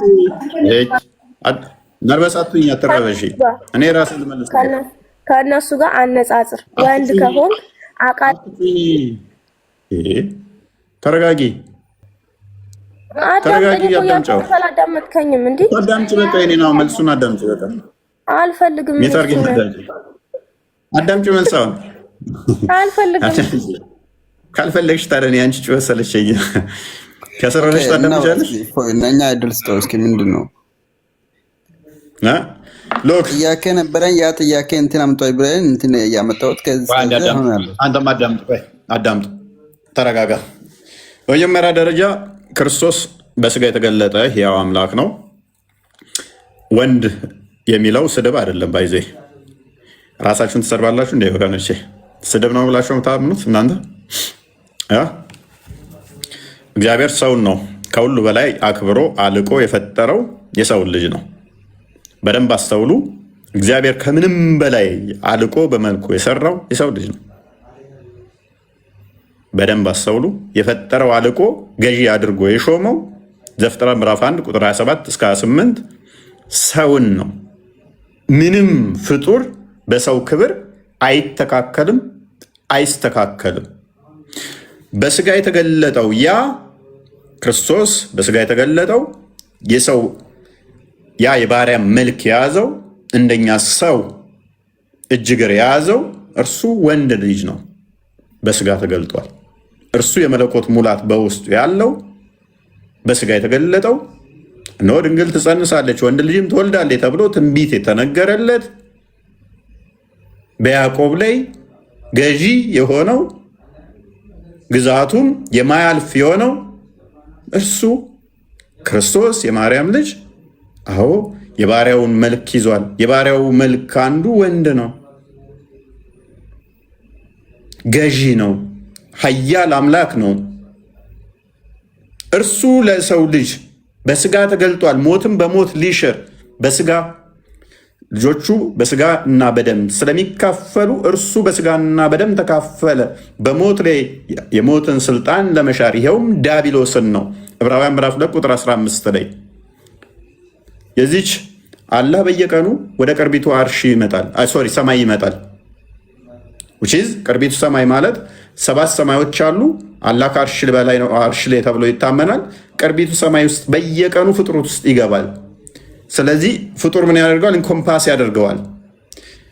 ስለዚህ ቅርቢቱ ሰማይ ውስጥ በገባ ቁጥር ወደ ፍጥረት ውስጥ እየገባ ነው። እኛ ከሰማይም እንልቃለን፣ ከሰማይም ኃያል ነን፣ ከሰማይም በላይ የከበርን ነን። ምንም ፍጡር በሰው መጠን የከበረ ፍጡር የለም። ምንም ነገር ፈጣሪ የሚያቆሸው ነገር የለም። እሱ የቆሸሸውን ያጠራል፣ እሱ የረከሰውን ይቀድሳል፣ እሱ የታመመውን ይፈውሳል። እርሱን የሚያሳምመው እሱን የሚያቆሽሸው ነገር የለም። መለኮት በባህሪው የሚወሰን የሚለካ በአጭር ቁመት በጠባብ ደረት የሚወሰን አይደለም። እርሱ ማይወሰነው ማይለካው መሰረት የሌለው መሰረቱ ቤዝመንቱ ምድር ወይም ጣራው ሰማይ ተብሎ ማይነገርለት ፍጡር ኢንኮምፓስ ማያደርገው ኢንሰርክል ማያደርገው ማይወስነው ማያካብበው ፍጥረትን ሁሉ የሚያካብበው እርሱ በአጭር ቁመት በጠባብ ደረት ተወስኖ በስጋ ታይቷል። እርሱን ምንም የሚያቆሽሸው ነገር የለም። እንኳን ፈጣሪን ብርሃንን እንኳን የሚያቆሽሽ ነገር የለም። እርሱ በስጋ ተገልጧል።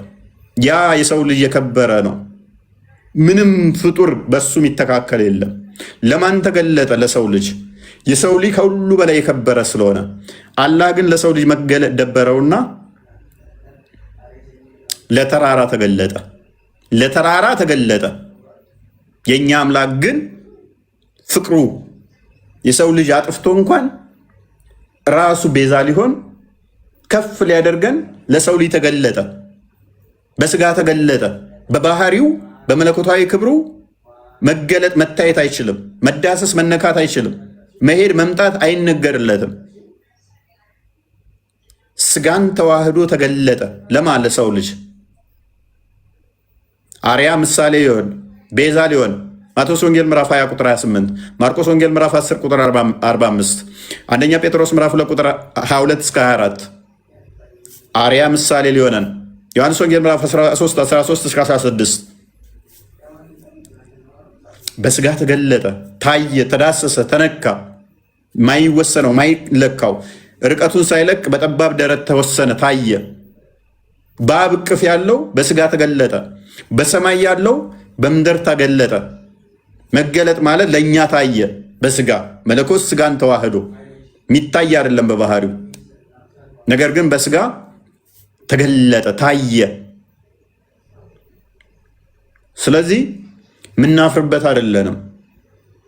ቃል ስጋን ተዋሃደ ጸጋና እውነትን ተሞልቶ ታየ ስንል አናፍርም። የኛም ባህሪ ተዋህዶ በስጋ መገለጡን ምንሸማቀቅበት አይደለም። ያላ ቃል በሞተ በግ ቆዳ ላይ ይጻፋል። ያላ ቃል ፍጡር አይደለም። ያላ ቃል የሞተ በግ ቆዳ ላይ ሲገለጥ አይሸመቅቃቸውም። ያላ ቃል ያሉት የሞተ በግ ቆዳ ላይ ሲያርፍ አልደበራቸውም። ፍጡር አይደለም ይሉታል። የአብ የባህሪ ቃሉ የአብ የባህሪ ልጁ አካላዊ ቃል በስጋ መገለጡ ግን ሰው መባሉ ግን ይቀፋቸዋል። እነኚህ ሰዎች ራሳቸው ምን ያህል እንደሚጸየፉ ነው የሚያሳየን። ምን ያህል ራሳቸውን እንደ ቆሻሻ እንደሚቆጥሩ ነው የሚያሳየን። ታደበንና አሁን ጥያቄ እንጠይቅና ነው ወይ አንዴ የከበረ ፍጡር ነው። በስጋ ቃል ሉክ አካላዊ ቃል ያብ የባህሪ ቃሉ ስጋን ተዋህዶ ቆላስይስ ምዕራፍ 2 ቁጥር 9 እንደሚናገረው የመለኮት ሙላት በሰውነቱ ተገልጦ ይኖራል።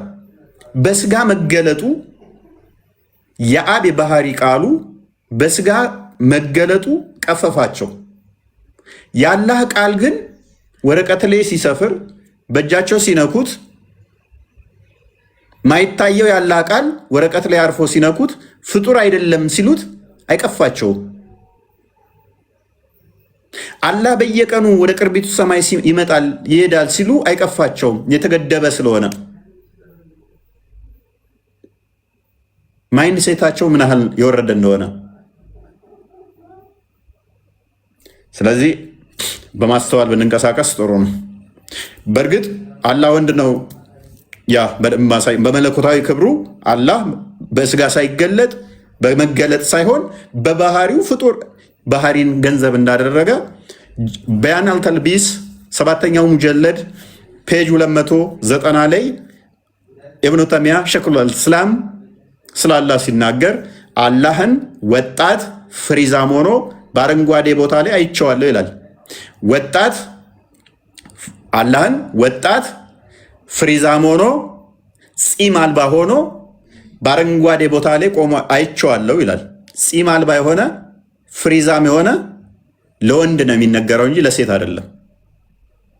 ወጣት ተተባለ አንድ አካል፣ ፂም አልባ ከተባለ አንዴ ክፈትልኝ ክርስቲያን በያን አልተልቢስ 7ኛው ሙጀለድ ያለ ደግሞ አሳያለሁ። እኛ ስላልንና ጠይቀን እንሄደው መጀመሪያ ግን ባንዴ።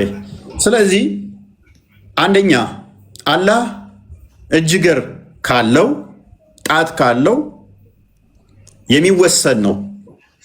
የሚወሰን ከሆነ ደግሞ ብልት የለውም እንድትል ማን ፈቀደልህ? ቁርአንህ ላይ አላህ ብልት የለውም ስላላለ የተነገረንን እናጸድቃለን፣ ያልተነገረንን ዝም እንላለን ታልክ ወይኔ ሴት ብልት አለው ወይኔ ወንድ ብልት አለው ወይን ሁለቱንም አለው ወይንም ስልብ ነው። ከሁለት አንዱ ነው የሚሆነው። አንዴ ቀጥታ ቢጤ የለኝም እያለ አንብብ። ቃል ረሱል ሰለላሁ ዐለይሂ ወሰለም አንብብ። ጽድት አድርገህ አውራ። ቃል ረሱል ሰለላሁ ዐለይሂ ወሰለም ብለህ አውራ እና እንትን አንብብልን። አንብብ። እሺ ራስ አንብብ። አላንብብልን። እሺ እኔ ያን እውቀት የለኝም እና አንብብልን። ራስ አንብብ እና ቀጥል። አንብበው ጣሃ ችግር የለውም። ሐሳቡ ስለሆነ የምፈልገው በዛ አልፋ አይደለም። እኔ ጥያቄ ነበረኝና ያ ጥያቄ እንትን ጣሃ አንዴ አንዴ ለተወራ ነገር መረጃ ስለሚያስፈልግ እኛ ደግሞ መረጃ ብላችሁ ጠይቃችሁናል። ስለዚህ መረጃውን አወጥተናል እና ያ ጥያቄን መልስ። ነብያችን ሰለላሁ ዐለይሂ ወሰለም ወደ ሰማይ የመጣው ተናምጠልኝ ብለሃል ነበርክ? አንብብ። ኦኬ፣ ወደ ሰማይ ሲሄድ አይቱ ያየው ወንድ ልጅ ነው ያየው ማለት ነው። አላህ ሙሐመድ አይደለም ነግርህና ያ ሶራ አምጠልኝ አላልከኝ? ይሄን ቀጥል። መጀመሪያ እዚህ ላይ ይሄን አንብብ። አላህ ምን እንደሆነ አንብብና ቀጥል። እንደዚህ አይነት አምላክ አናመልክም። አንብብ ነው የተባልከው። እሱን አንተ ጽፈው እንደሆነ በምን ቀጥል። ክርስቲያን አንዴ ተርጉሞ። ያ ኦኬ እሺ። የዚህን አማርኛው እንደውም በስትክክል ሜቢ አረቢኩ ይሄውና ከፈለጋችሁ ምን ይላል? የአላህ መልእክተኛ እንዲህ ብለዋል። የአላህ መልእክተኛ ሰለላሁ ዐለይሂ ወሰለም እንዲህ ብለዋል። ጌታዬን በወጣት መልክ ጢም በሌለው ጠጉር ባለው በአረንጓዴ የአትክልት ስፍራ ወይም ደግሞ ጨፌ ውስጥ አየሁት። ጨፌ ማለት ሳር ማለት ነው። ፈልሰስ ብሎ ማለት ነው። አረንጓዴ ቦታ ላይ ይመቸዋል። ደሊል አለ። ደሊል ባነገሮች አሉ። አዳምጥ። ደሊል ምን አይነት ደሊል ንገረኝ። አዳምጥ። ቆይ ያው the messenger of Allah may God bless him and guarantee him peace said ያላ መልእክተኛ ሰላም በሱ ላይ ምናምን ፖሊስ በሱ ላይ ሆነና እንደዚህ አለ። I saw my Lord in the form of beardless young man with abundant garden in green her curly summary of hadith the scholar ምናምን ከፋርገው authentic with chain of narration traceable back to the prophet ማን ድረስ የሚሄድ ይላል? ነብዩ ድረስ የሚሄድ ቼኑ ታማኝ የሆነ ሙተወቲር የሆነ which is I mean traceable back to the prophet ሳሂህ የሆነ አላህ ምን አየሁት አለ። ጺም አልባ ሆኖ አረንጓዴ ቦታ ላይ ጸጉሩን ፍሪዝ እንትን አድርጎት ከርሊ ሄር ሆኖ ፍሪዛም ቁጥጥ የተቆጣጠረ ነው የሚባለው ፍሪዛም ወይንም የተቆጣጠረ ጸጉር ሆኖ ይሄ ፍሪኮች በጄል እንደሚፈርዙት ማለት ነው። ያ ማን ነው ሐዲስ የጻፈው? ማን ነው? በያን አልተልቢስ አልጀሚያ በያኑል ተልቢስ የጃሚያዎች ምላሽ የሰጠበት ሼኹል እስላም ማን ነው? እሱ ሼኹል እስላም አናውቅም። ማን ነው? ኢብኑ ተይሚያን አታውቅም? ሱብሃንአላህ ተዓላ አንተ ዝም ብለህ ነው የምትለው። አሁን ሐዲስ የተጻፈው ሰዎች አሉ። ያ ሰዎች ስምህን ጥቀስና ንገርልኝ። ከዛ እኔ እነግራለሁ። ሼኹል እስላም ማን ነው በልና ጠይቃቸው ኡስታዞች። የእስላሙ ሼክ ስም ይጠይቀኛል እየነገርኩት አያውቅም። ሼኹል እስላም ጠይቅ በቃ ሄድና ኡስታዞችን ሼኹል እስላም ኢብኑ ተይሚያ ማን ነው በልና ጠይቃቸው። በቃ እኔን ለምን ታደርገኛለህ? የነ ኢብን ከሲርም መምህር ነው፣ የሁሉም የበላያቸው ነው። እሺ አሁን እንትን ያው ጥያቄ መልስ የሚቀዳው ነው። እሺ ጥያቄ መልስ ልሄድ እስኪ። ነብያችን ሰለላሁ ዐለይሂ ወሰለም ወደ ሰማይ የሄደው ሶራ አምጥልኝ ብለህ አልነበርክም? ያ ሶራ እንትን ዝቼ ልሄድ። ኦኬ ሙሐመድ ወዴት እንደሄደ ወደ ሰማይ። ሙሐመድ አንዴ ስሙ ለምንድን ነው እነዚህ ሰዎች ምን ሆነዋል? ስሙ ሙሐመድ አብደላ ነው አይደል? ሙሐመድ አብደላ አቡ ጣሊብ ነው የሚባለው አይደል? ምንድን ነው ተሸማቀቁ? ሱብሃንአላህ ሐታኩም እና ዝም ብለህ እሺ ሙሐመድ አብደላ ነው ወይስ አይደለም ስሙ? ወንድም አብረው እስኪ ነብዩ ሰለላሁ ዐለይሂ ወሰለም መሐመድ ለምን ትላለህ? እኔ ሙሉ ስሙን ጠራሁት ሙሐመድ አብደላ ቢሆን ያንተ ሰላም ለሱ ስለማይወርድ ያንተ ሰላምታ እንደለሱ እንዳታወርደውና ዝም ብለህ አውራው። ሰላም አልባ ስለሆነ ሰላሙን ይፈልጋል። ክርስቶስን ብትቀበል እኮ ሰላሜን እሰጣችኋለሁ እኔም እሰጣችሁ ሰላም ዓለም እንደሚሰጣችሁ አይደለም ይላል። ስማኝ 282 ክፈትልኝ 282ን ክፈትለት። እሺ ክርስቶስ ምን ይላል? በዮሐንስ ወንጌል ምዕራፍ 14 ቁጥር 27 ላይ ሰላሜን እተውላችኋለሁ እኔም እሰጣችሁ ሰላም ዓለም እንደሚሰጣችሁ አይደለም፣ ልባችሁ አይታወክ አይፍራም ይላል። ልብህ አይታወክ አይፍራ። ሰላም ሰጪው ጌታ ክርስቶስ ነው። ሙሐመድ ሰላም ስለሌለ ሁሌም ሰላም ታወርዱበታላችሁ። በገሃነም እየተቃጠለ ነው እንደ በቆሎ እሸት። ክፈትለት 202 ስንት ይላል? 282 የቁርአን ምን ምዕራፍ ነው? ምዕራፍ ስንት? ምዕራፍ 282 ምዕራፍ 282 ቁርአን ላይ የምዕራፉ ስም ምንድን ነው የሚባለው? የምዕራፉ ስም ምንድን ነው የሚባለው? 282ኛው የቁርአን ምዕራፍ አስቸጋሪ እኮ ነው። ከበቀራ ውጭ ያለ 282 የሚደርስ አረ ምዕራፍ እኮ ነው እፎይ ጭራሽ የሚለው ምዕራፍ 282። አሁን እኔ ልመልስ። ቅድም ቁርአን የተብራራ ነው የሚለው ምዕራፉን እኮ ነው ግን ክርስቲያን፣ ምክንያቱም የሙሐመድን ቁርአን ዞ ሊሆን ይችላል። አሁን 114 ምዕራፍ ነው ያለው። ሎክ 114 ምዕራፍ ነው ያለው።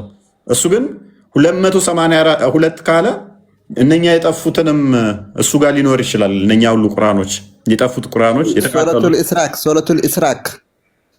ሱረቱል ኢስራክ ሳይሆን ኢስራ 282 ይሁንና እሺ፣ እዛ 282 ነው። ከዛ 282 አያ 282 አለ ኢስራ።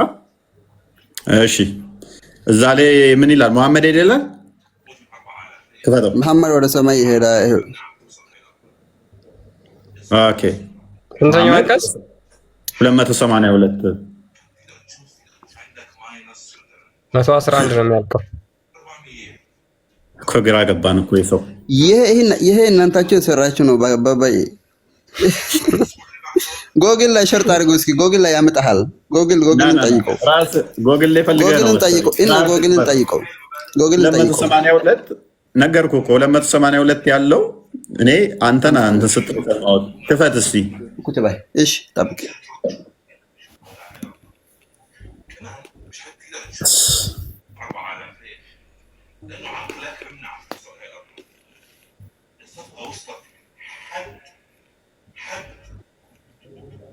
ኦልራይት ምንድን ነው የከፈትከው? ጎግል ላይ የከፈትከው ምን ይል? እሺ ሱረቱል ኢስራ አያ ስንት ነው? ኦኬ 282 በቅንፍ ያለችዋን አይተህ ነው? ኦኬ ችግር የለም። ኦኬ እሷ እኮ ዝም ብላ ማብራሪያ የገባች ነች እንጂ አያ ጉዳይ አይደለም። ይስቃል ወይ ይልኮ አንዳንዴ አንብበው አምጣልኛል። አንብበው እስኪ አንብበው እስኪ የት አንብበው? እሱ ነው ምንድን ነው የሚለው?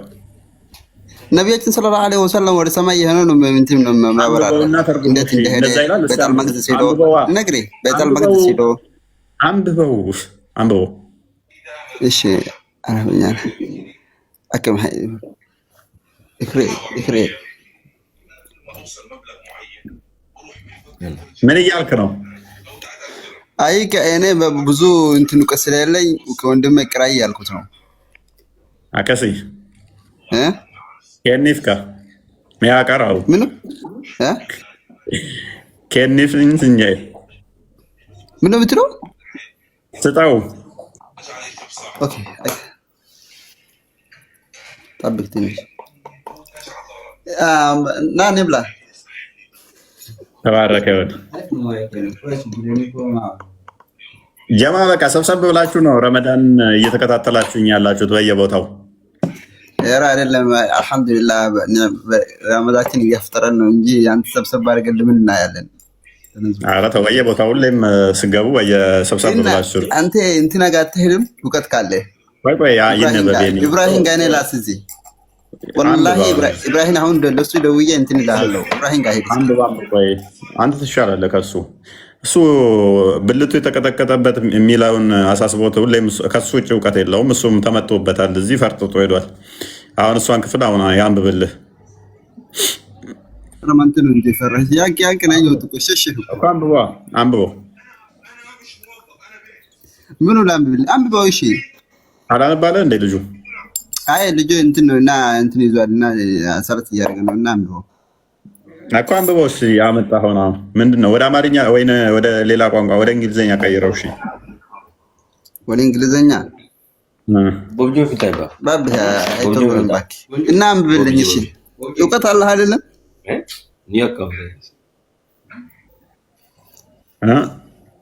እውቀት ካለህ አንብብልኝ። እሺ እኮ የለማ ብዙ እውቀት አሁን ካስቸገርከን እኮ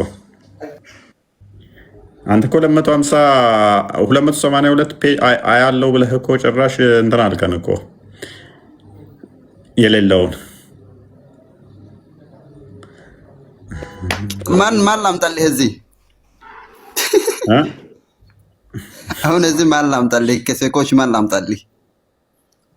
ማን አለ ስር ማን ሼክ አለ? አባ እንትን ያ ኢብራሂም አለ እሱ ጋር ሄድ። እሱ ጽድት ብሎ ነው የሚነግርህ። አቡኪ አለ እሱ ጋር ሄድ። አትገባም እነሱ ጋር እሺ ግቡ እስኪ እነሱ ጋር በላህ ይጠይቃል። ፍጥረህ አምላክ ግባ እነሱ ጋር ካንተ ይሻሉም እኮ ከስር ሆነው ታብታብ እያደረጉ መማር ያለባቸው ናቸው። እኔ ቤት ስማቸው መጠራታቸው ራሱ ክብር ነው። በቃ ኦኬ ኢብራሂም ቀጥልሽ። 110 ትስማማለህ ከጣሃ ጋር ሱረቱ ኢስራ 282 ያለው እያለ ነው 282 ያለው ሱረቱ ኢስራ እያለን ነው። ትስማማለህ? እኔ ስለሱ አይደለም የገባሁት ቁርአን የተብራራ ነው የሚለው ነው ለመመለስ ነው። ጨረሰን። እሱን ይበቃናል። ጥያቄ አለህ? እኮ ጥያቄም አለኝ። ምንድን ነው? ቁርአን ስትከፍተው ምንድን ነው የሚል? ቢስሚላሂ ረህማን ረሂም ነው የሚላ እጅግ አዛኝና ሩሩ የሆነ ጌታ ነው የሚል። በምን አወቅ እሱ የቁርአን ክፍል መሆኑን? የቁርአን ክፍል ነው ስትገባ።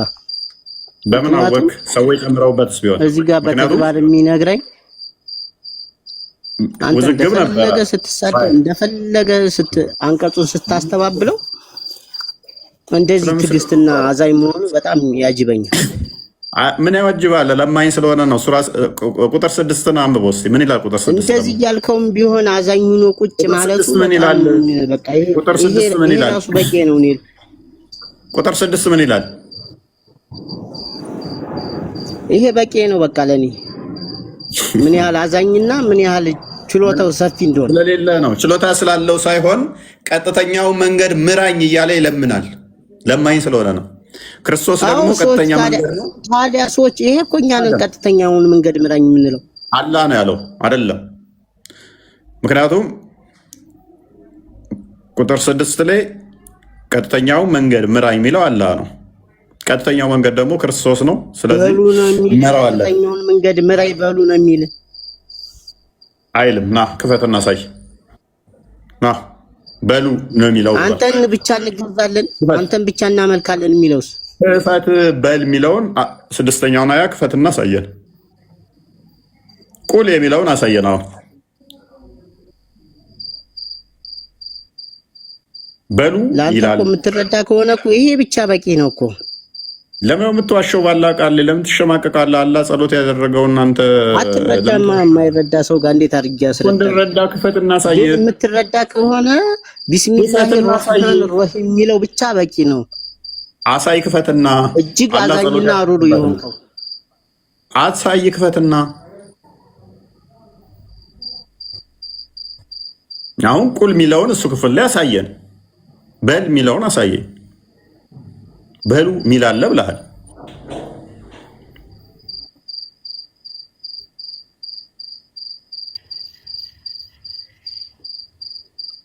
በሉ ስላለ ብቻ ነው የምታምን? ታዲያ በሉ ባላለበት ላይ በሉ ይላል። አንተ ታምናለህ? እንደው ቢኖርስ ታምናለህ? ለምን የተብራራና ግልጽ የሆነ ቁርአን ላይ የሌለውን አንተ ለምን ትጨምርበታለህ? ማይለውን ማብራሪያውን እኮ በግልጽ አሳየህ እኮ። አይ እጅግ አዛኝ። በቃ ተረት ነው በቃ ሁሌ መጨረሻ ላይ በቃ ባይልስ እና ዛሬ ይበቃችኋል እናንተ ሰዎች። ይብቃን ወይ ደህና አደሩ ሁላችሁም። በቂ ነው። ኢብራሂም ነገና በቃ ተኛ አይሻልም?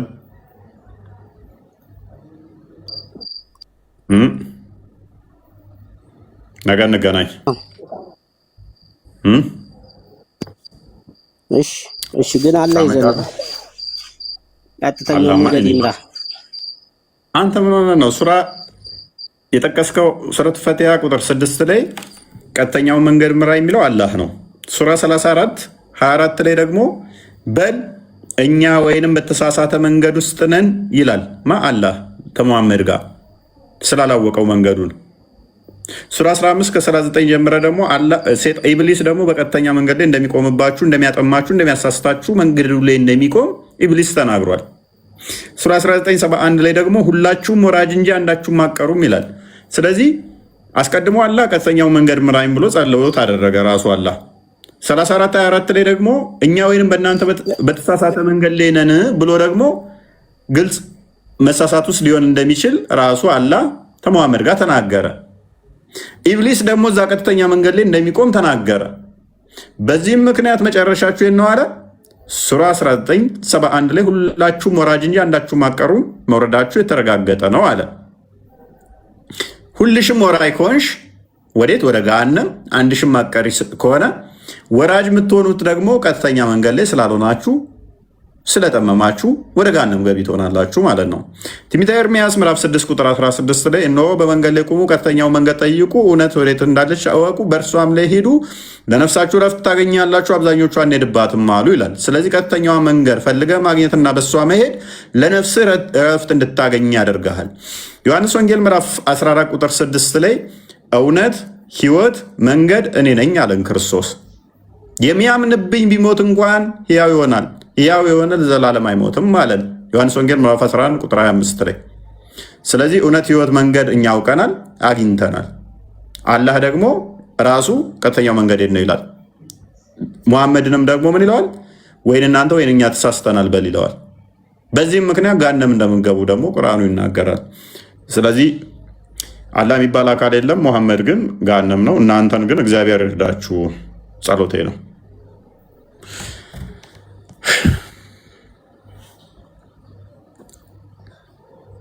እና ምን ትላላችሁ ወገን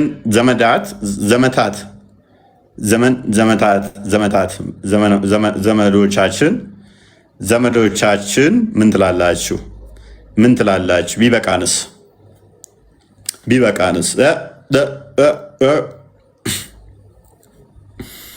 ቢበቃን ምን ይመስላችኋል? ጥሩ ላይቭ ነበር ዛሬ። ጥሩ ተምራችሁበታል ብለን ተስፋ እናደርጋለን። በደንብ አስተውሉ። እኛ መጽሐፍ ቅዱስ ላይ ሌላ መጽሐፍ አያስፈልግም አልተባልንም። ለምሳሌ ዮሐንስ በወንጌሉ ሲጽፍ ምን ብሏል? ብዙ ጌታችን በደቀ መዛሙርቱ ፊት ያደረጋቸው ተአምራቶች እንዳሉ ነግሮናል። ነገር ግን ሰዎች በክርስቶስ አምነው እሱ የእግዚአብሔር ልጅ መሆኑን አምነው እንዲድኑ ይሄ ተጽፏል አለ። ግን ያልተጻፈ መዓት እንዳለ ነገረን። በራሳችንም እንዳናብራራው ነገረን። አብራሪም ተጨማሪ እንድንቀበል ማለት ነው። ቁርአኑ ግን ምንድነው እሱ ቻሌንጅ ያደረገው?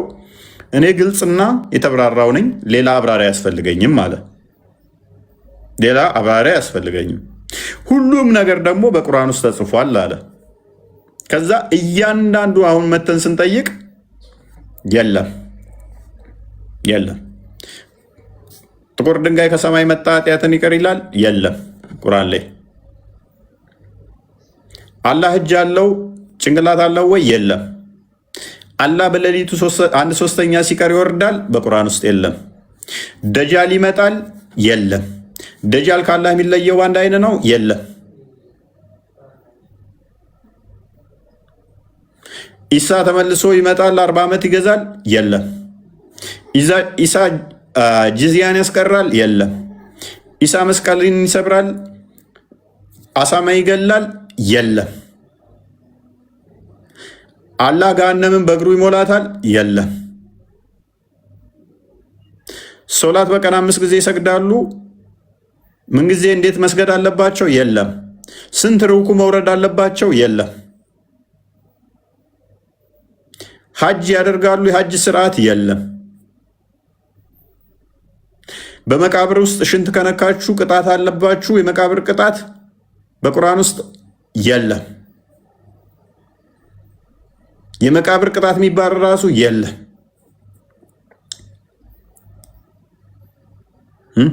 መሐመድ ራሱ የት ነው ምንድን ነው እንዲቴል የለም። መቼ የለም አይታወቅም። ቁርአን ራሱ መቼ እንደወረደ ስንት ምዕራፍ አለው ቁርአን አይታወቅም። የቁርአን ክፍል ውስጥ የተጠቀሱ አካላት ለምሳሌ አቡላብ ምንድነው ማን ነው? አንድ ምዕራፍ ሙሉ የለም አይታወቅም፣ ምን እንደሆነ አይታወቅም። ስለዚህ እጅግ በቃ ለሁሉ መልስ አለው ቢሉም ስለዚህ መልሶቻቸው ከማን የሚቀሩት? አሁን ሙሐመድ ከሞተ ከ1400 ምናምን ዓመት በኋላ የተነሱ መጽሐፍ ይጽፋሉ። ከዛ ላይ በአረብኛ ስለተጻፈ ይኸው ሐዲስ ብለው ያመጡልሃል። ብድግ ይልና ትናንትና ነቢያችን እንደዚህ ብሏል ከሙሐመድ ከኑሪ ኑሪ ከኢብራሂም ኢብራሂም ከሚፍታ እንደሰማው ብሎ ሐዲስ ይጽፋል። ነገሩ ሰማው ብሎ በቃ ቁጭ ብሎ ከሚጽፈው መጽሐፍ ብድግትልና ከአበበ እንደሰማሁት አበበ ከጫላ እንደሰማው ጫላ ከገብረመድህን እንደሰማው ገብረመድህን ደግሞ ከሀፍቶም እንደሰማው ሀፍቶም ደግሞ ካየለ እንደሰማው እንዲህ ተብሏል ብለህ መጽሐፍ ትጽፋለህ። ከዛ እነኚህ ይመጡና ሐዲስ ብለው ያን ያነቡልሃል። ነብዩ ከሞተ ኢብን ከሲር ለምሳሌ ነብዩ ከሞተ ከ700 ዓመት በኋላ የመጣ ነው። ከከሌ ከሌ ሰማ ብሎ መጽሐፍ ይጽፍልሃል። ሐዲስ ይባላል። ከዛ ቡሃሪ ነብዩ ከሞተ ከ200 ዓመት በኋላ የመጣ ነው። ሰሂህ ሙስሊም፣ አቡ ዳውድ፣ ናሳይ እነኚህ ኦልሞስት ከ300 ዓመት በኋላ ማለት ነው። የቅርቦቹ የሚባሉት እነኚህ ናቸው። ግን በጊዜውም እነኚህም የሉም፣ መጽሐፍቶቹ የሉም። ከዛ በኋላ የተጻፉ ናቸው እነኚህ። ከከሌ ከሌ ሰማ ከከሌ ከሌ ሰማ ብለው ማለት ነው። ቁጭ ትልና ለከሌ ነገረኝ ለከሌ ደግሞ ከሌን የነገረው ብለህ መጽሐፍ ትጽፋለህ። እነኚህም ደግሞ ለዘመኑ አልመጥን ሲሉ ሼክ አልባኒ ተነሳ። በ1950 ወይም 31 አካባቢ ነው የሞተው። 1931 ማለት የዛሬ ኦልሞስት የዛሬ 80 ዓመት 70 ዓመት አካባቢ ነው። ከ1400 ዓመት በፊት የነበረውን ያይና ነብዩ እንደዚህ እንደዚህ አድርጓል። አሁን ከዘመኑ ጋር ሄዳል አይሄድም? እችኛዋ ዳይፍን በላት መጽሐፍ ጻፈ። እችኛዋ ጠቃሚ ነች፣ እንደዚህ እንደዚህ ይሄ እንደዚህ ነው። ተዛ ይመጣና የሆነ ነገር ስታመጣ ሼኹል ኢስላም እንትና አልባኒ እንዲህ ብሏል።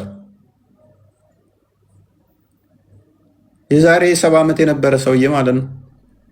አልባኒ እንደዚህ ብሎ አዲስ ጽፎ እንደዚህ ብሎ እንደዚህ አስተካክሎታል፣ እንደዚህ ብሎ እንደዚህ ብሎታል።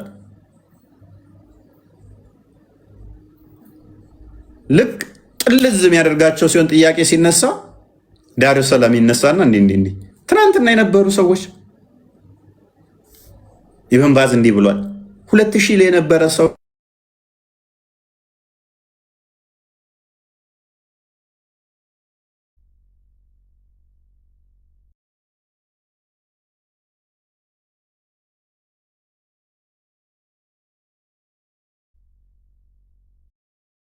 ግልጽ ነኝ።